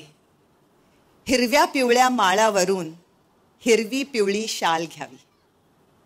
सह्याद्रीच्या कडाकडून छातीसाठी ढाल घ्यावी. वेड्या पिशा ढगांकडून वेडे पिसे आकार घ्यावे. रक्तामच्च्या प्रश्नांसाठी पृथ्वीकडून होकार घ्यावे. उसळलेल्या दर्याकडून पिसाळलेली आयाळ घ्यावी.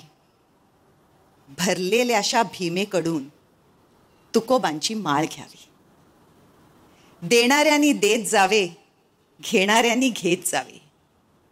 देणाऱ्यांनी देत जावे, घेणाऱ्यांनी घेत जावे.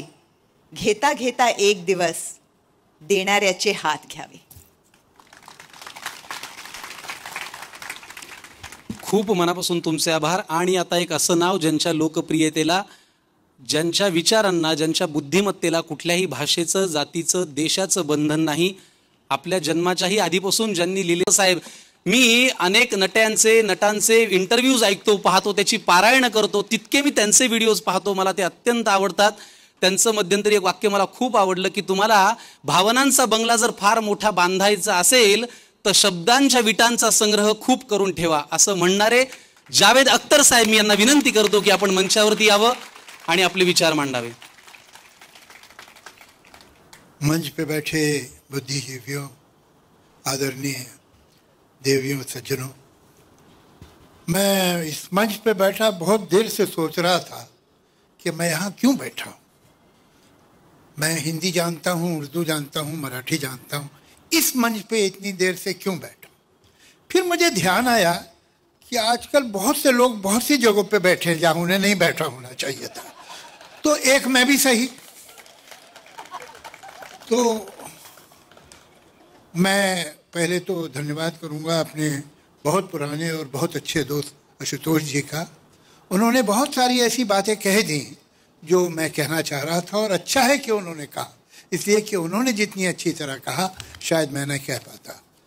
लेकिन दो बातें एक आध जो रह गई वो मैं पॉइंट आउट करना चाहूँगा.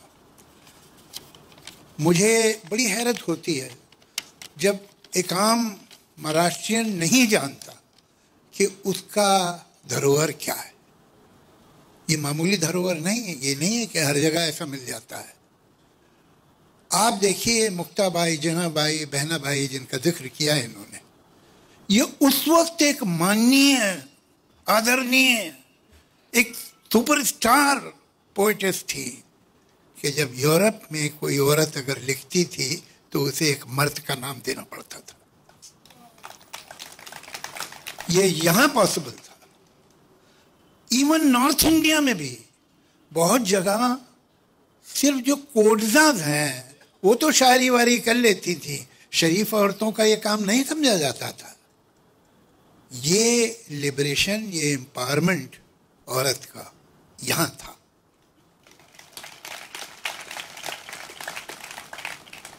जहाँ तक संत ज्ञानेश्वर हूँ, संत तुकाराम हूँ, संत एकनाथ हूँ, पता नहीं आप लोग उन्हें कितना याद करते हैं. मुझे ये हैरत होती है कि चाहे तेलुगु अपना मराठी के अन्नभाऊ साठे हों, पीएल देशपांडे हों, विजय तेंदुलकर हों, अगर नॉवलिस्ट आप बोलिए तो नासी फड़के हो, खांडेकर हों, दलित पोइट्स हों तो दिया पवार, फिर एक फीमेल पोइट है, very important poet, Pragya Pawar. Diya Pawar तो उनके फादर थे. नामदेव ढसाल, नाम आप गिनते जाइए. पीके अत्रे का एक पता नहीं कितने लोगों को मालूम है कि उन्होंने एक दैनिक मराठा एक पेपर निकाला था और उन्होंने किसी से पैसा नहीं लिया। उन्होंने कहा हर महाराष्ट्रियन मुझे सिर्फ 1 रुपया देगा, मैं 2 रुपये नहीं लूंगा। और 1-1 रुपया लोगों से लेके उस पेपर को चलाया। ये 2 जगह मुझे मालूम है हिंदुस्तान में, एक बंगाल और एक महाराष्ट्र, जहां कम से कम आज से 25-30 साल पहले तक तो गरीब से गरीब आदमी और एक जो मध्यम वर्ग का परिवार होता था, उसके बजट में पुस्तक का हिस्सा होता था कि ये मैगजीन लेने हैं, ये किताबें इतनी तो खरीदनी है इस महीने। मुझे मालूम नहीं अब बजट चेंज हो गया है कि वही है। मगर इसको सेलिब्रेट क्यों नहीं करते आप लोग? मैं तो इस शहर में चारों तरफ घूमता हूँ, मैंने तो इन बड़े बड़े राइटर्स के, बड़े बड़े पोइट्स के कोई स्कल्पचर कहीं देखे नहीं है, बड़े चौराहे इनके नाम पे देखे नहीं है। क्यों? ये एक ऐसा सीक्रेट क्यों है जिसे ढूंढना पड़ता है? इस पे तो आपको गौरव होना चाहिए।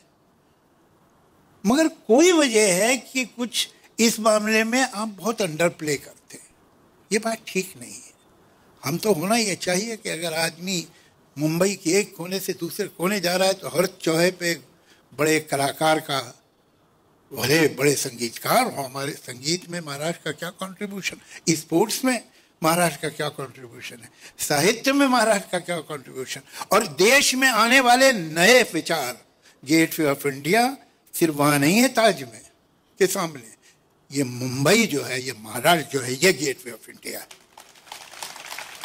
पूरा दलित मूवमेंट कहाँ से शुरू हुआ? यहाँ से हुआ। जो नए विचार आए, दुनिया हिंदुस्तान की पहली लेडी डॉक्टर एक महाराष्ट्रियन थी। कहीं है उसका स्कल्पचर, स्टैचू उसके नाम का, लोग जानते हैं उसके बारे में। आपके घर में खजाना गड़ा हुआ है और आप उसे बाहर नहीं निकाल रहे, पता नहीं क्यों। खैर चलिए, तो अब काफ़ी मैंने आपको क्रिटिसाइज कर लिया, अब कुछ दूसरी बातें करूं। ये क्या है? क्या पहले हमें सब भाषा और साहित्य, इनकी आज की दुनिया में इनकी क्या महत्वता क्या है, क्यों जरूरी है? जब जैसा कि राज जी ने कहा कि मैंने हमेशा ये कहा है कि लोगों को अपनी मातृभाषा आनी चाहिए। क्यों आनी चाहिए? ऐसी क्या बात है भाई? अब ऐसी अगर मैं भाषाएं आ गई, एक महाराष्ट्रियन फ्लुएंट हिंदी बोलने लगा और फ्लुएंट अंग्रेजी बोलने चलो, हो गया काम। तो फिर ये भाषा, मातृभाषा जो है, उसके आने की क्या जरूरत है और बहुत ज्यादा है। एक बात याद रखिएगा कि पेड़ जितना ऊपर जाए और जितनी उसकी डालियां और शाखें, ब्रांचेस दूर तक फैलें, उतनी ही जड़ें गहरी होनी चाहिए, वरना पेड़ गिर जाएगा। भाषा सिर्फ मैंने कहा और आपने समझा, आपने कहा और मैंने समझा नहीं है, इससे बहुत ज्यादा है। भाषा आपकी पहचान है। भाषा आपका अपनी जमीन से, अपनी धरती से रिश्ता है, अपनी संस्कृति से, अपने इतिहास से रिश्ता है भाषा। आप एक बच्चे को उसकी भाषा से काट दीजिए, वो अपनी संस्कृति से, अपनी तहजीब से, अपने इतिहास से कट गया। अब वो कहीं का भी हो सकता है या कहीं का भी नहीं रहा। ये बहुत जरूरी है। लेकिन कभी कभी मैं देखता हूं कि लोग अलग अलग भारत में ये बात करते हैं, इंग्लिश को साफ नहीं। हमको, हमारे बच्चों को मल्टीलिंगुअल होना चाहिए, हमारे बच्चे को इंग्लिश आनी ही चाहिए, but not at the cost of his mother tongue. इसलिए कि वो दिन गए जब इंग्लिश अंग्रेजों की जबान थी, वो अब उनकी जबान नहीं है, वो अब दुनिया की जबान है। वो हर जगह समझी जाती है। और अगर आपको दुनिया से डील करना है, दुनिया से कुछ रखना है, रख रखाव, तो आपको इंग्लिश आनी चाहिए, इसमें तो कोई शक ही नहीं। लेकिन उसके साथ आपकी अपनी पहचान, आपकी अपनी जड़ें बहुत ज़रूरी हैं, और वो आपको आपकी भाषा ही देगी। चलिए, आपने भाषा सीख ली, तो अब ये क्या ज़रूरी है कि भाई साहित्य भी बढ़ा जाए। साहित्य में क्या बात? साहित्य में एक बड़ी अजीब बात है, वो किसी भी भाषा का हो, जो अच्छा साहित्य है वो दो बातें बताता है जो दोनों एक दूसरे के खिलाफ है। एक बात ये बताता है कि दुनिया में कैसे कैसे अजीब लोग हैं, कैसे कैसे संस्कार हैं, कैसे कैसे जीने के ढंग हैं, कैसे कैसे रवाज हैं, रीतें हैं, कितने अलग हैं। और उसी समय एक और बात भी बताता है कि दुनिया के सारे लोग कितने एक जैसे। आपकी जो सरगम है भावनाओं की, वही 7 सुर है, वो किसी भाषा में बचे, किसी दुनिया के किसी कोने में बजे, सुर 7 है। यही जिंदगी है। हम में एम्पैथी पैदा होती है, हम में अंडरस्टैंडिंग पैदा होती है उन लोगों से जिनके शायद हम देश कभी नहीं गए, या वो अगर हमारे ही देश में है तो हम उनके घर के अंदर कभी नहीं गए। जो हिस्टोरियन है वो तो इतिहास लिखता है बादशाहों के, हुकूमतों के, राजाओं के, जंगों के। ये तो साहित्यकार है जो इतिहास आम आदमी का लिखता है। जब वो आपको एक घर की कहानी सुनाता है, ये कौन बताएगा? ये हिस्टोरियन थोड़ी बताएगा, साहित्यकार थोड़ी, ये इतिहासकार तो नहीं बताएगा, ये तो वही बताएगा। फिर आपको लगेगा कि हो सकता है इनका वर्ग अलग है, इनका धर्म अलग है, इनकी भाषा अलग है, इनके मुल्क में कुछ और दूसरे रीति रिवाज, लेकिन इनके दुख सुख तो हमारे ही जैसे हैं। आप में इंसान से मोहब्बत पैदा होगी, आप इंसान को बेहतर समझेंगे। आप हर एक के घर नहीं जा सकते, हर कल्चर को पर्सनली जाके नहीं देख सकते, लेकिन एक अच्छा नॉवल, एक अच्छी शॉर्ट स्टोरी आपको उन लोगों से मोहब्बत करा देगी जिनसे अभी आपकी मुलाकात नहीं हुई। ये है इतिहास। अब इसमें ये तो हुआ प्रोज। पोइट्री का किस्सा ये है कि पोइट्री, कमाल की बात यह है कि भाषाएं दुनिया में इसलिए बनी थी कि मैं बोलूं और आप समझें और आप बोले और मैं समझूं, लेकिन अक्सर कम्युनिकेशन में जो बाधा है वो भाषा होती है, वो दीवार बन जाती है। और इस दीवार में अगर कोई खिड़कियां हैं तो वो है अनुवाद। भाई हम तो जर्मन नहीं जानते, मैं फ्रेंच नहीं जानता हूँ, मैं स्पेनिश नहीं जानता हूँ, मैं इटालियन नहीं जानता हूँ, मैं रशियन नहीं जानता हूँ, लेकिन इनका मैं अगर साहित्य जानता हूँ तो थैंक्स टू इंग्लिश। अगर मैं बंगाली लिटरेचर का जानता हूँ तो थैंक्स टू उर्दू, इसलिए कि उर्दू में एक समय में सारा क्लासिकल बंगाली लिटरेचर ट्रांसलेट हुआ। ये काम बहुत सीरियसली होना चाहिए हमारी मराठी भाषा के लिए। इसका ट्रांसलेशन मैं आपको बताऊं, मैं तो 19 साल का था तकरीबन जब मैं मुंबई आया। मैं आया था north India say, UP.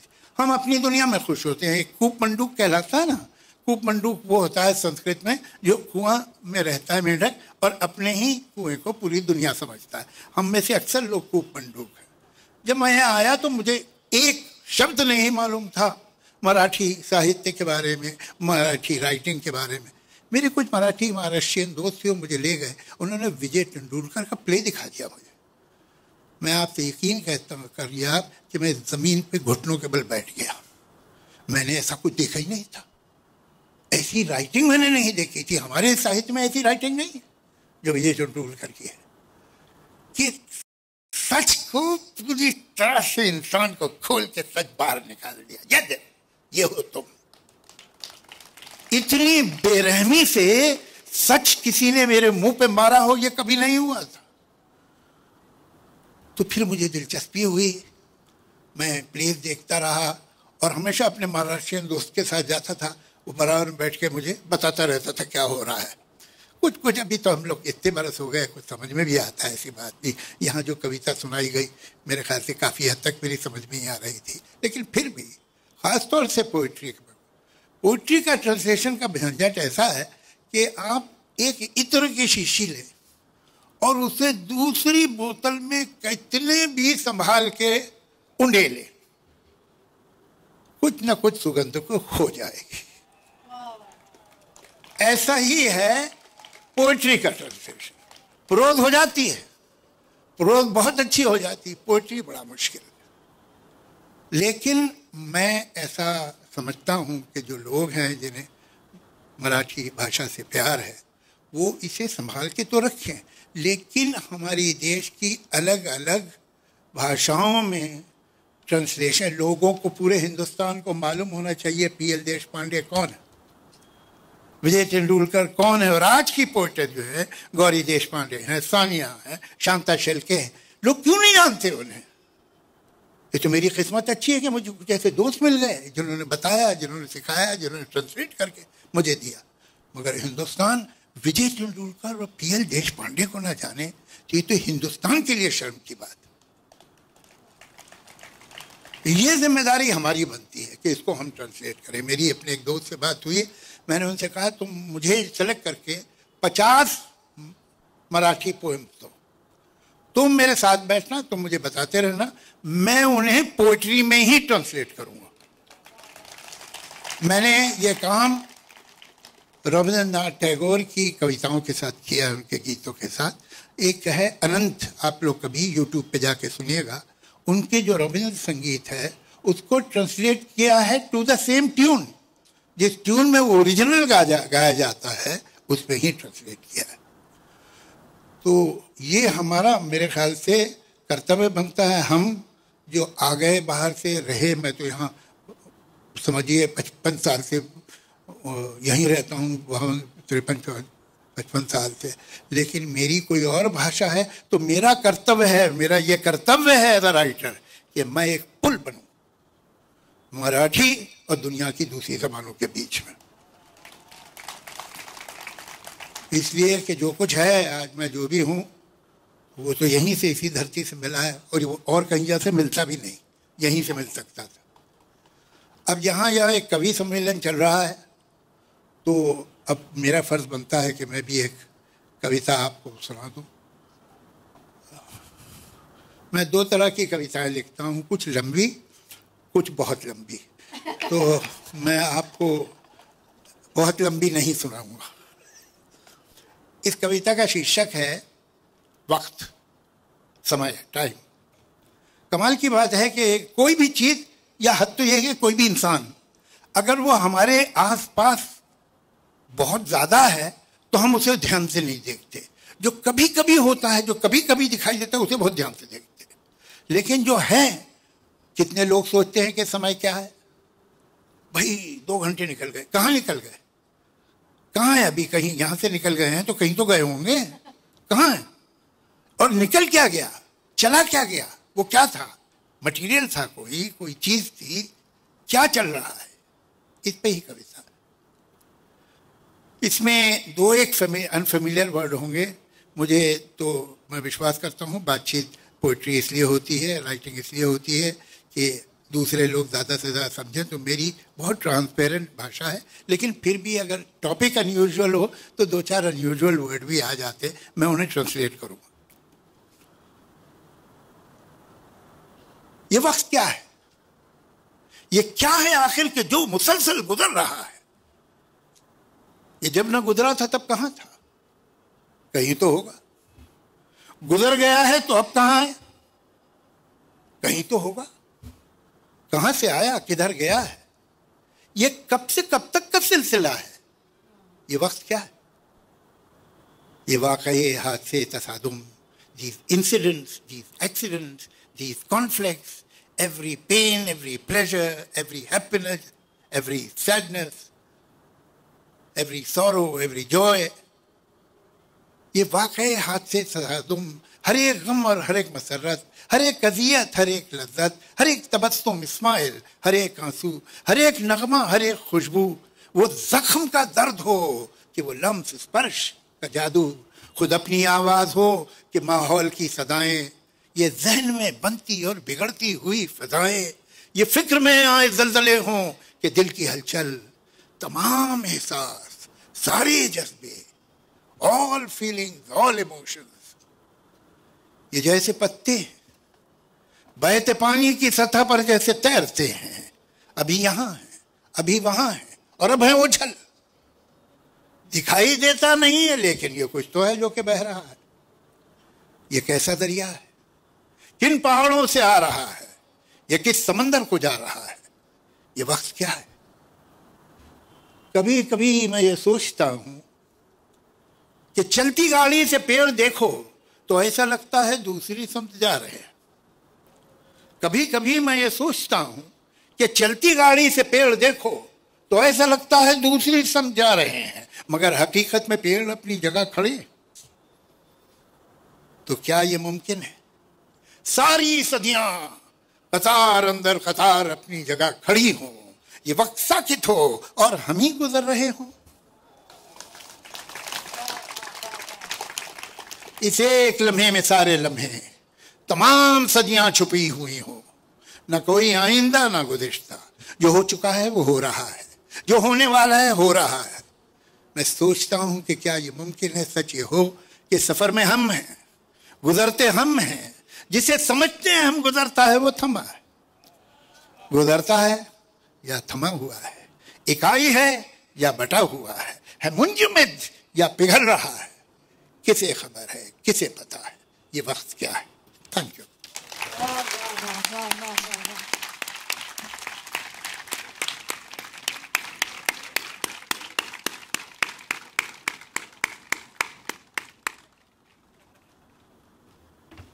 I am very sorry, पण जावेद साहेबांनी एक जे मराठा या दैनिकाच्या इन्सेप्शन बद्दल सांगितलं ते मला सांगायचं की ती घटना इथे घडली. इट हॅपन हिअर, ह्या शिवतीर्थावर, शिवाजी पार्क आपण जिथे आहोत तिथे घडली ही घटना. आणि प्रबोधनकार साहेब, राजसाहेबांचे आजोबा उपस्थित होते मंचावर आणि सेनापती बापटांनी सांगितलं की एक दैनिकाची जरूर आहे संयुक्त महाराष्ट्राच्या लढ्यात, आणि अत्रे साहेबांनी ती चॅलेंज घेतली आणि त्याबद्दल जावेद साहेब इथे बोलले. फार महत्वाची गोष्ट आहे. काय भाग्य आहे आमचं, तुमचं सुद्धा, की आपण जावेद अख्तर साहेबांना आज एवढं जवळून एवढं मनापासून ऐकलं. त्यांनी फार शुद्ध भाषेत आपल्याला सांगितलं आहे की आज मेरे पास बंगला है, गाड़ी है, शोहरत है, दौलत है, तुम्हारे पास क्या है, मेरे पास मराठी आहे, हे त्यांनी आपल्याला सांगितलं त्यांच्या बोलण्यातनं. आणि आता मंचावरती कविता सादर करायला आमंत्रित करूया. अत्यंत मेहनतीने, प्रामाणिक कष्टाने खूप काम कशी महाराज पुन्हा एकदा जिवंत केले, अजरामर केले. जोरदार टाळ्यांनी स्वागत करूया विकी कौशल सरांचं.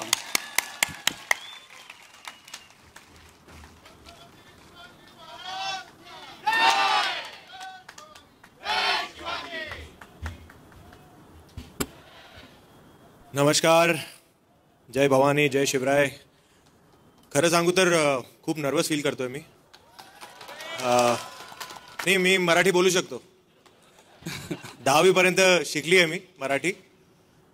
10वी मध्ये मराठीमध्ये जास्त मार्क्स आले होते, इंग्लिशमध्ये कमी आले होते. पण इतकी छान नहीं है तो भूल चूक माफ. पण जावेद साहब के बाद यहाँ पे आना आणि ते पण मराठी में कविता पढ़ना, मतलब मेरे जिंदगी का सबसे नर्वस मोमेंट है ये. सो प्लीज भूल चूक माफ करना. नॉन महाराष्ट्रियन होकर, जिसकी पैदाइश महाराष्ट्र में हुई हो, जिसकी शिक्षा महाराष्ट्र में हुई है, जो काम महाराष्ट्र में करता है, उसका आज इस मंच पर होना शिवाजी पार्क पे मराठी भाषा दिवस पर मेरे लिए बहुत मान की बात है. और खरच खूब धन्यवाद राज ठाकरे सर मुझे ये मान देने के लिए. मैं यहाँ बैठा था और सभी कविताएं पढ़ रहे थे, तो आशा मैम बैठी थी वहाँ पे. उन्होंने बहुत ही डर के साथ मेरी तरफ देखा और मुझसे पूछा, तुम भी कविता पढ़ोगे? मैंने कहा हाँ. मराठी मध्ये? मैंने कहा हाँ. आशा मैम म्हटले तौबा तौबा. कोशिश करूंगा मैम.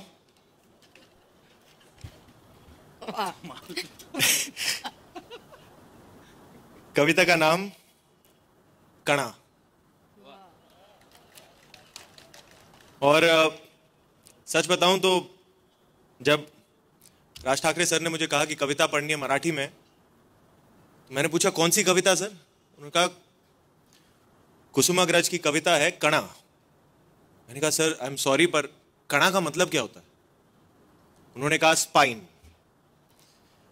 छावा ये चित्रपट करके मुझे उस वर्ड का मतलब समझा है.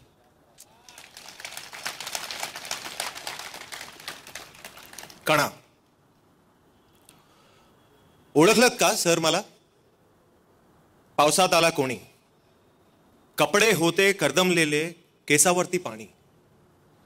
क्षणभर बसला, नंतर हसला, बोलला वरती पाहून, गंगामाई पाहुणी आली, गेली घरट्यात राहून. माहेरवाशीण पोरीसारखी 4 भिंतीत नाचली, मोकळ्या हाती जाईल कशी, बायको मात्र वाचली. भिंत खचली, चूळ वेझली, होते नव्हते नेले, प्रसाद म्हणून पापण्यांमध्ये पाणी थोडे ठेवले. कार भाडणीला घेऊन संगे, सर आता लढतो आहे, पडकी भिंत बांधतो आहे, चिकलगाल खाडतो आहे. खिशाकडे हात जाताच हसत हसत उठला, पैसे नको सर, जरा एकटपणा वाटलं. मोडून पडला संसार तरी मोडला नाही कणा, पाठीवरती हात ठेवून नुसते लढ म्हणा, नुसते लढ म्हणा. धन्यवाद.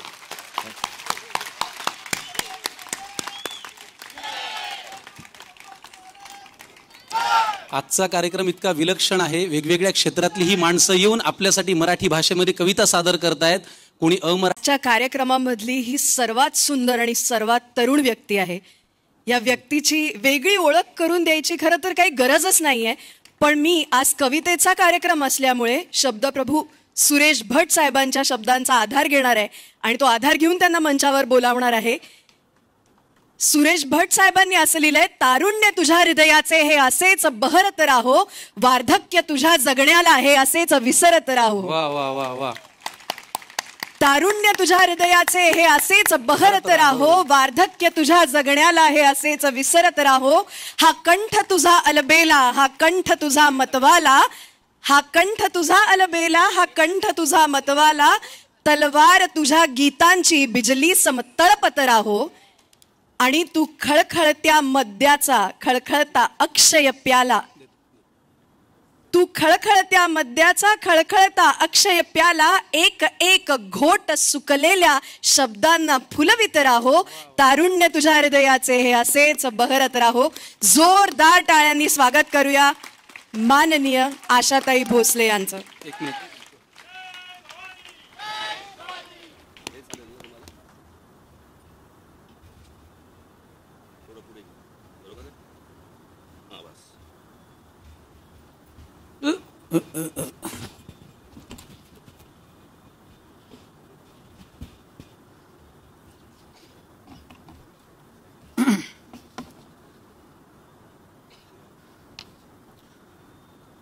नमस्कार. बरोबर आहे? नमस्कार नमस्कार. पाठी बसलेल्या सर्व मान्यवर लोकांना माझा प्रणाम. मला नावं लक्षात राहत नाहीत, नातवांची नावं पण इकडं तिकडं होतात, तर ह्या लोकांची नावं बहुतेक मला घेता येणार नाहीत, म्हणून मी मान्यवर लोकांना सगळ्यांना प्रणाम करते.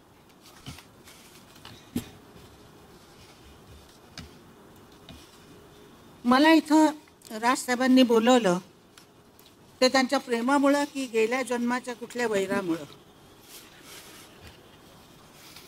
आता बघा, हा माईक असाच ठेवायला पाहिजे नाही? बरं.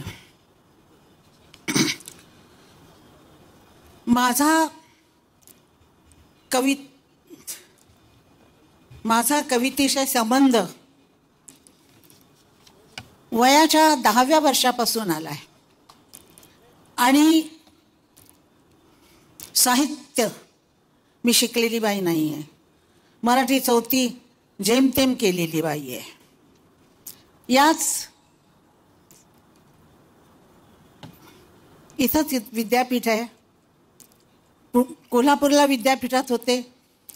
इथं पण शिवाजी पार्क जवळच शाळा आहे, मला नाव आता लक्षात नाही आहे.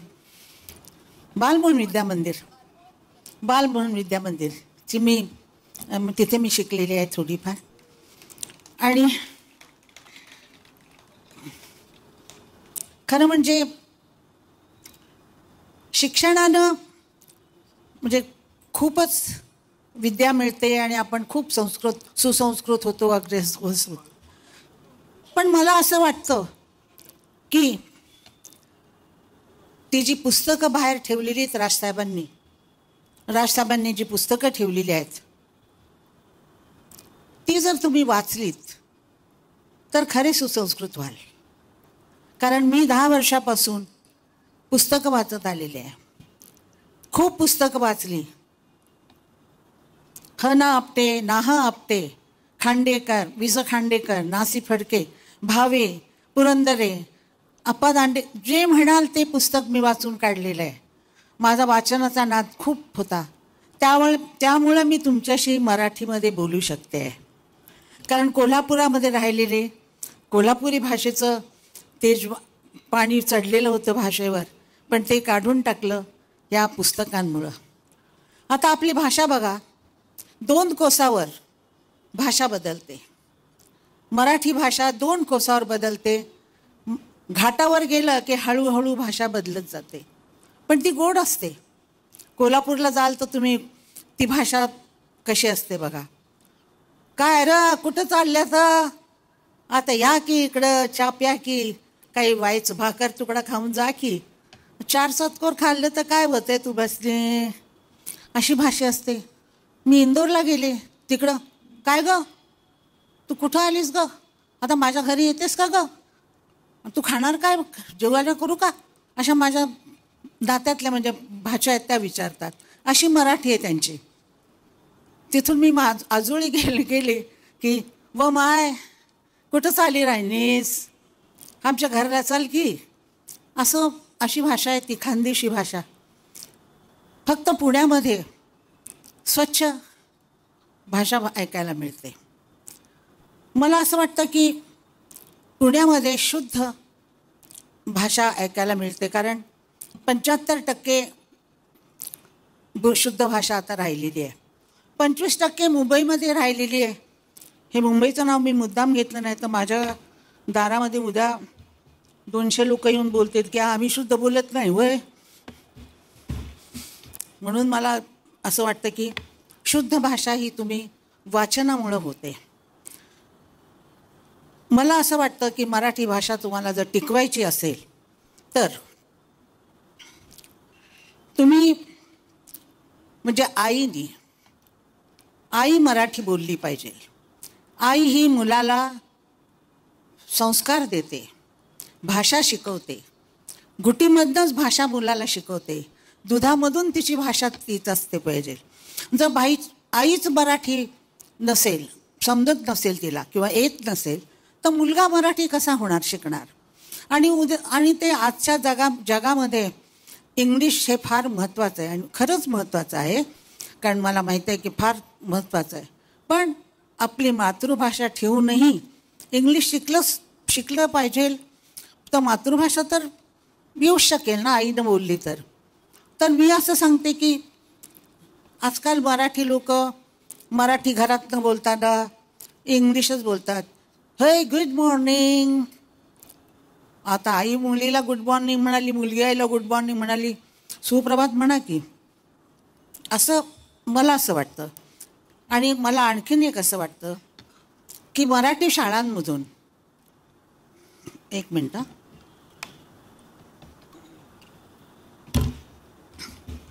मराठी शाळांमधून 1 तास मराठी पुस्तक चांगलं म्हणजे छत्रपती शिवाजी महाराजांचं चरित्र 1 पान रोज वाचायचं असं करावं मला असं वाटतं. आणि ते पुस्तक आईकडं पण पोचलं करायला पाहिजे, कारण आईनं पण वाचलं पाहिजे की आपला इतिहास, खरा इतिहास काय आहे, इंग्लिशांनी लिहिलेला नाही, आपला खरा इतिहास जो पुरंदरेंनी वगैरे लिहिलेला आहे तसा इतिहास वाचला पाहिजे. माझ्या मागं इतकी शिकलेली माणसं बसलेली आहेत, सगळे पेपरचे लोक आहेत, सगळे ॲक्टर लोक इतके शिकलेले आहेत. मला का बोलवलं हेच मला कळलेलं नाही इथं, पण आता ते आले आहे तर मला ही कविता कोणी लिहिलेली आहे ते मला माहीत नाही, त्याचं नाव नाही आहे, पण ती कविता बघा कशी आहे. जेव्हा मी नसेन तेव्हाही असेन, जेव्हा मी नसेन तेव्हाही असेन, तुझ्या पापणीच्या अवघडलेल्या एका थेंबामध्ये, आणि आजच्या सारखीच तेव्हाही हसेन आणि म्हणेन अजून मी अवघडलेली. छान आहे ना कविता? ही गुलजारींनी लिहिलेली असं वाटतं की नाही?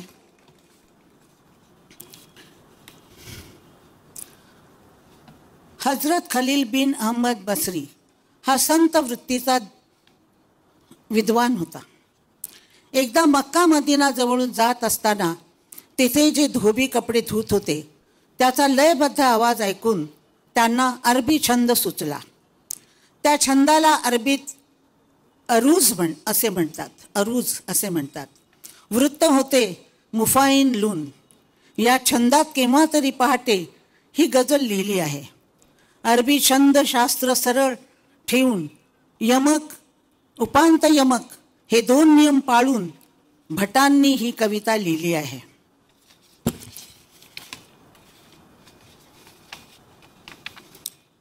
अरबी गजलाच्या तोडीची लिहिली आहे. अभिजात मराठीचे हे खास सौंदर्य आहे. ही अरबी वृत्त, छंद, रदीब, काफिया हे नियम पाळून अरबीपेक्षाही उत्कृष्ट गजल निर्माण केलेली आहे. अभिजात मराठीचे अभिजात्व आहे.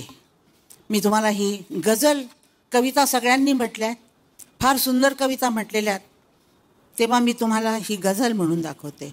म्हणून म्हणजे बोलून दाखवते. कारण राजसाहेबांनी मला सांगितलं होतं की गायचं नाही बिलकुल, फक्त बोलायचं आहे.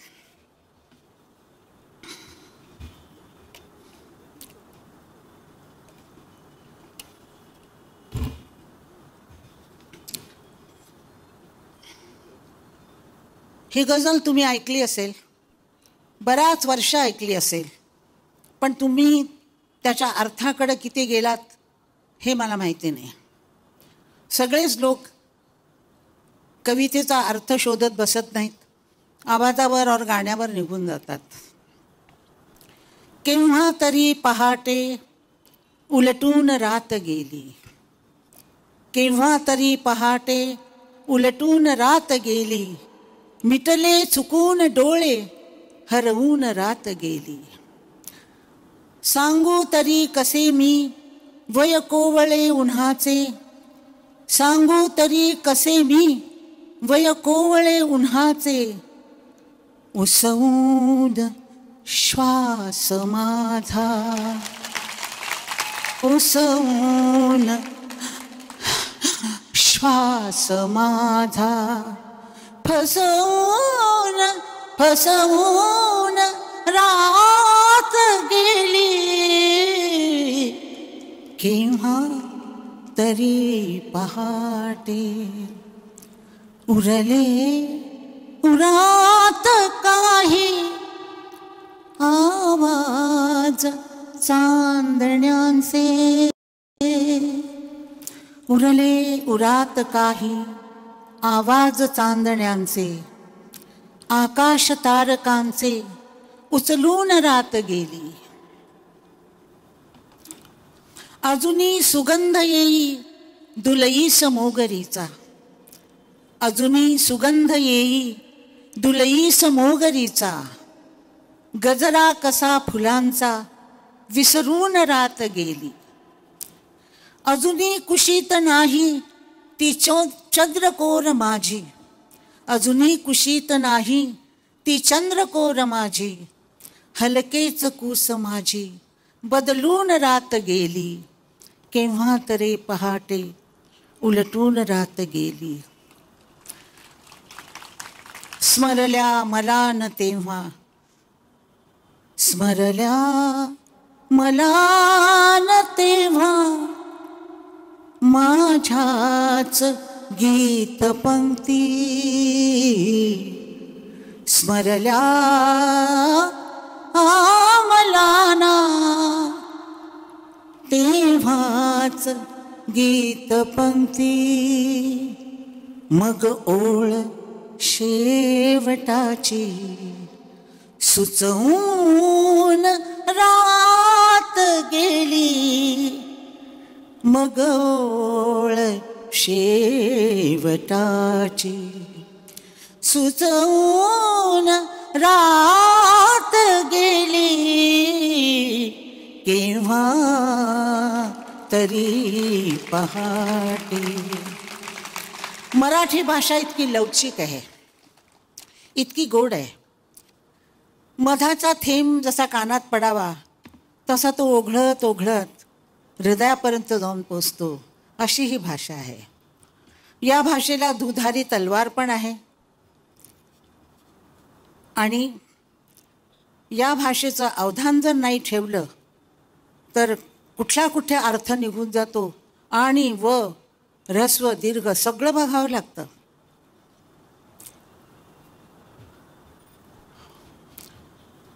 चार 5 दिवसापूर्वी मला राज ठाकरेंचा फोन आला आणि त्यांनी मला सांगितलं की ते एकदम म्हणजे असे उत्साहात होते, फार उत्साहात होते ते. आणि ते मला म्हणाले की आशात आहे. म्हटलं काय? त्यांचा तो आवाज हा एकदम खोगरा आणि घरगरीचा तो ठाकरे आवाज. त्या आवाजात त्यांनी म्हटलं आशाताई, मला तुम्ही 27 तारखेला काही झालं तरी संध्याकाळी 6 वाजता हव्यात. 60 वर्ष उशीर झाला बरं का.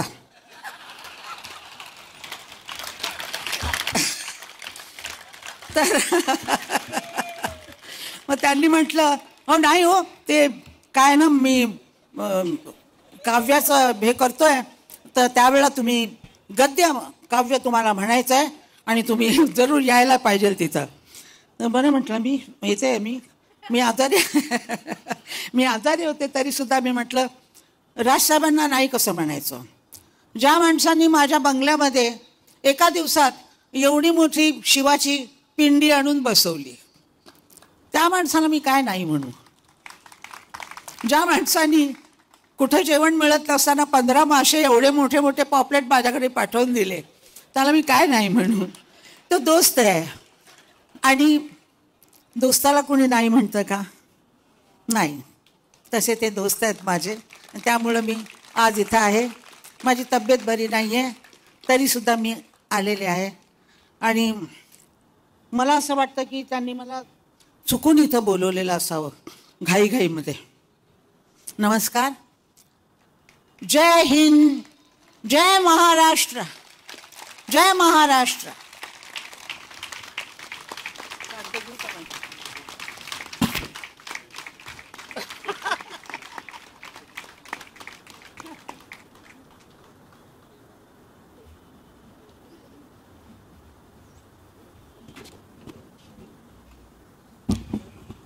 आजचा कार्यक्रम संपूर्ण झाला असं जाहीर करण्यापूर्वी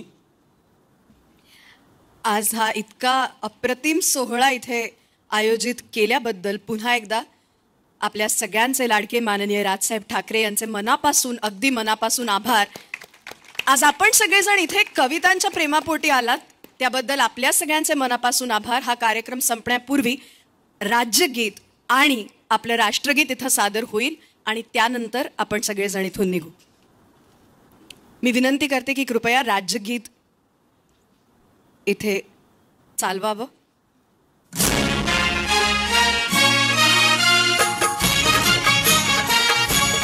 जय जय महाराष्ट्र माझा, गरजा महाराष्ट्र माझा. जय जय महाराष्ट्र माझा, गरजा महाराष्ट्र माझा. भीती नामा तुझी मुळी गडगडणाऱ्या नभा. अस्मानाच्या सुलतानीला जबाब देती जिभा. सह्याद्रीचा सिंह गरजतो शिवशंभू राजा. दरी दरीतून नाद गुंजला महाराष्ट्र माझा.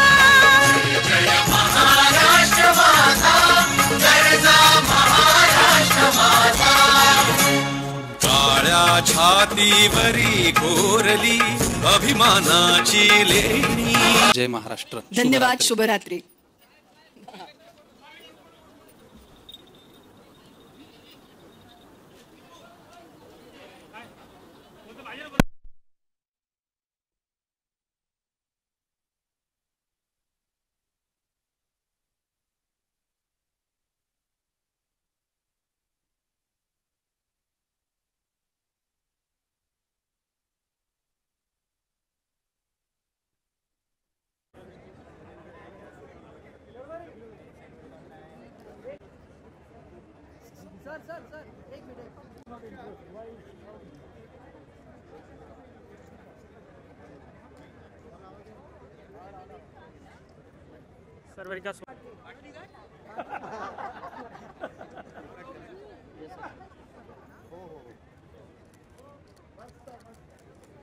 Okay. Thank you.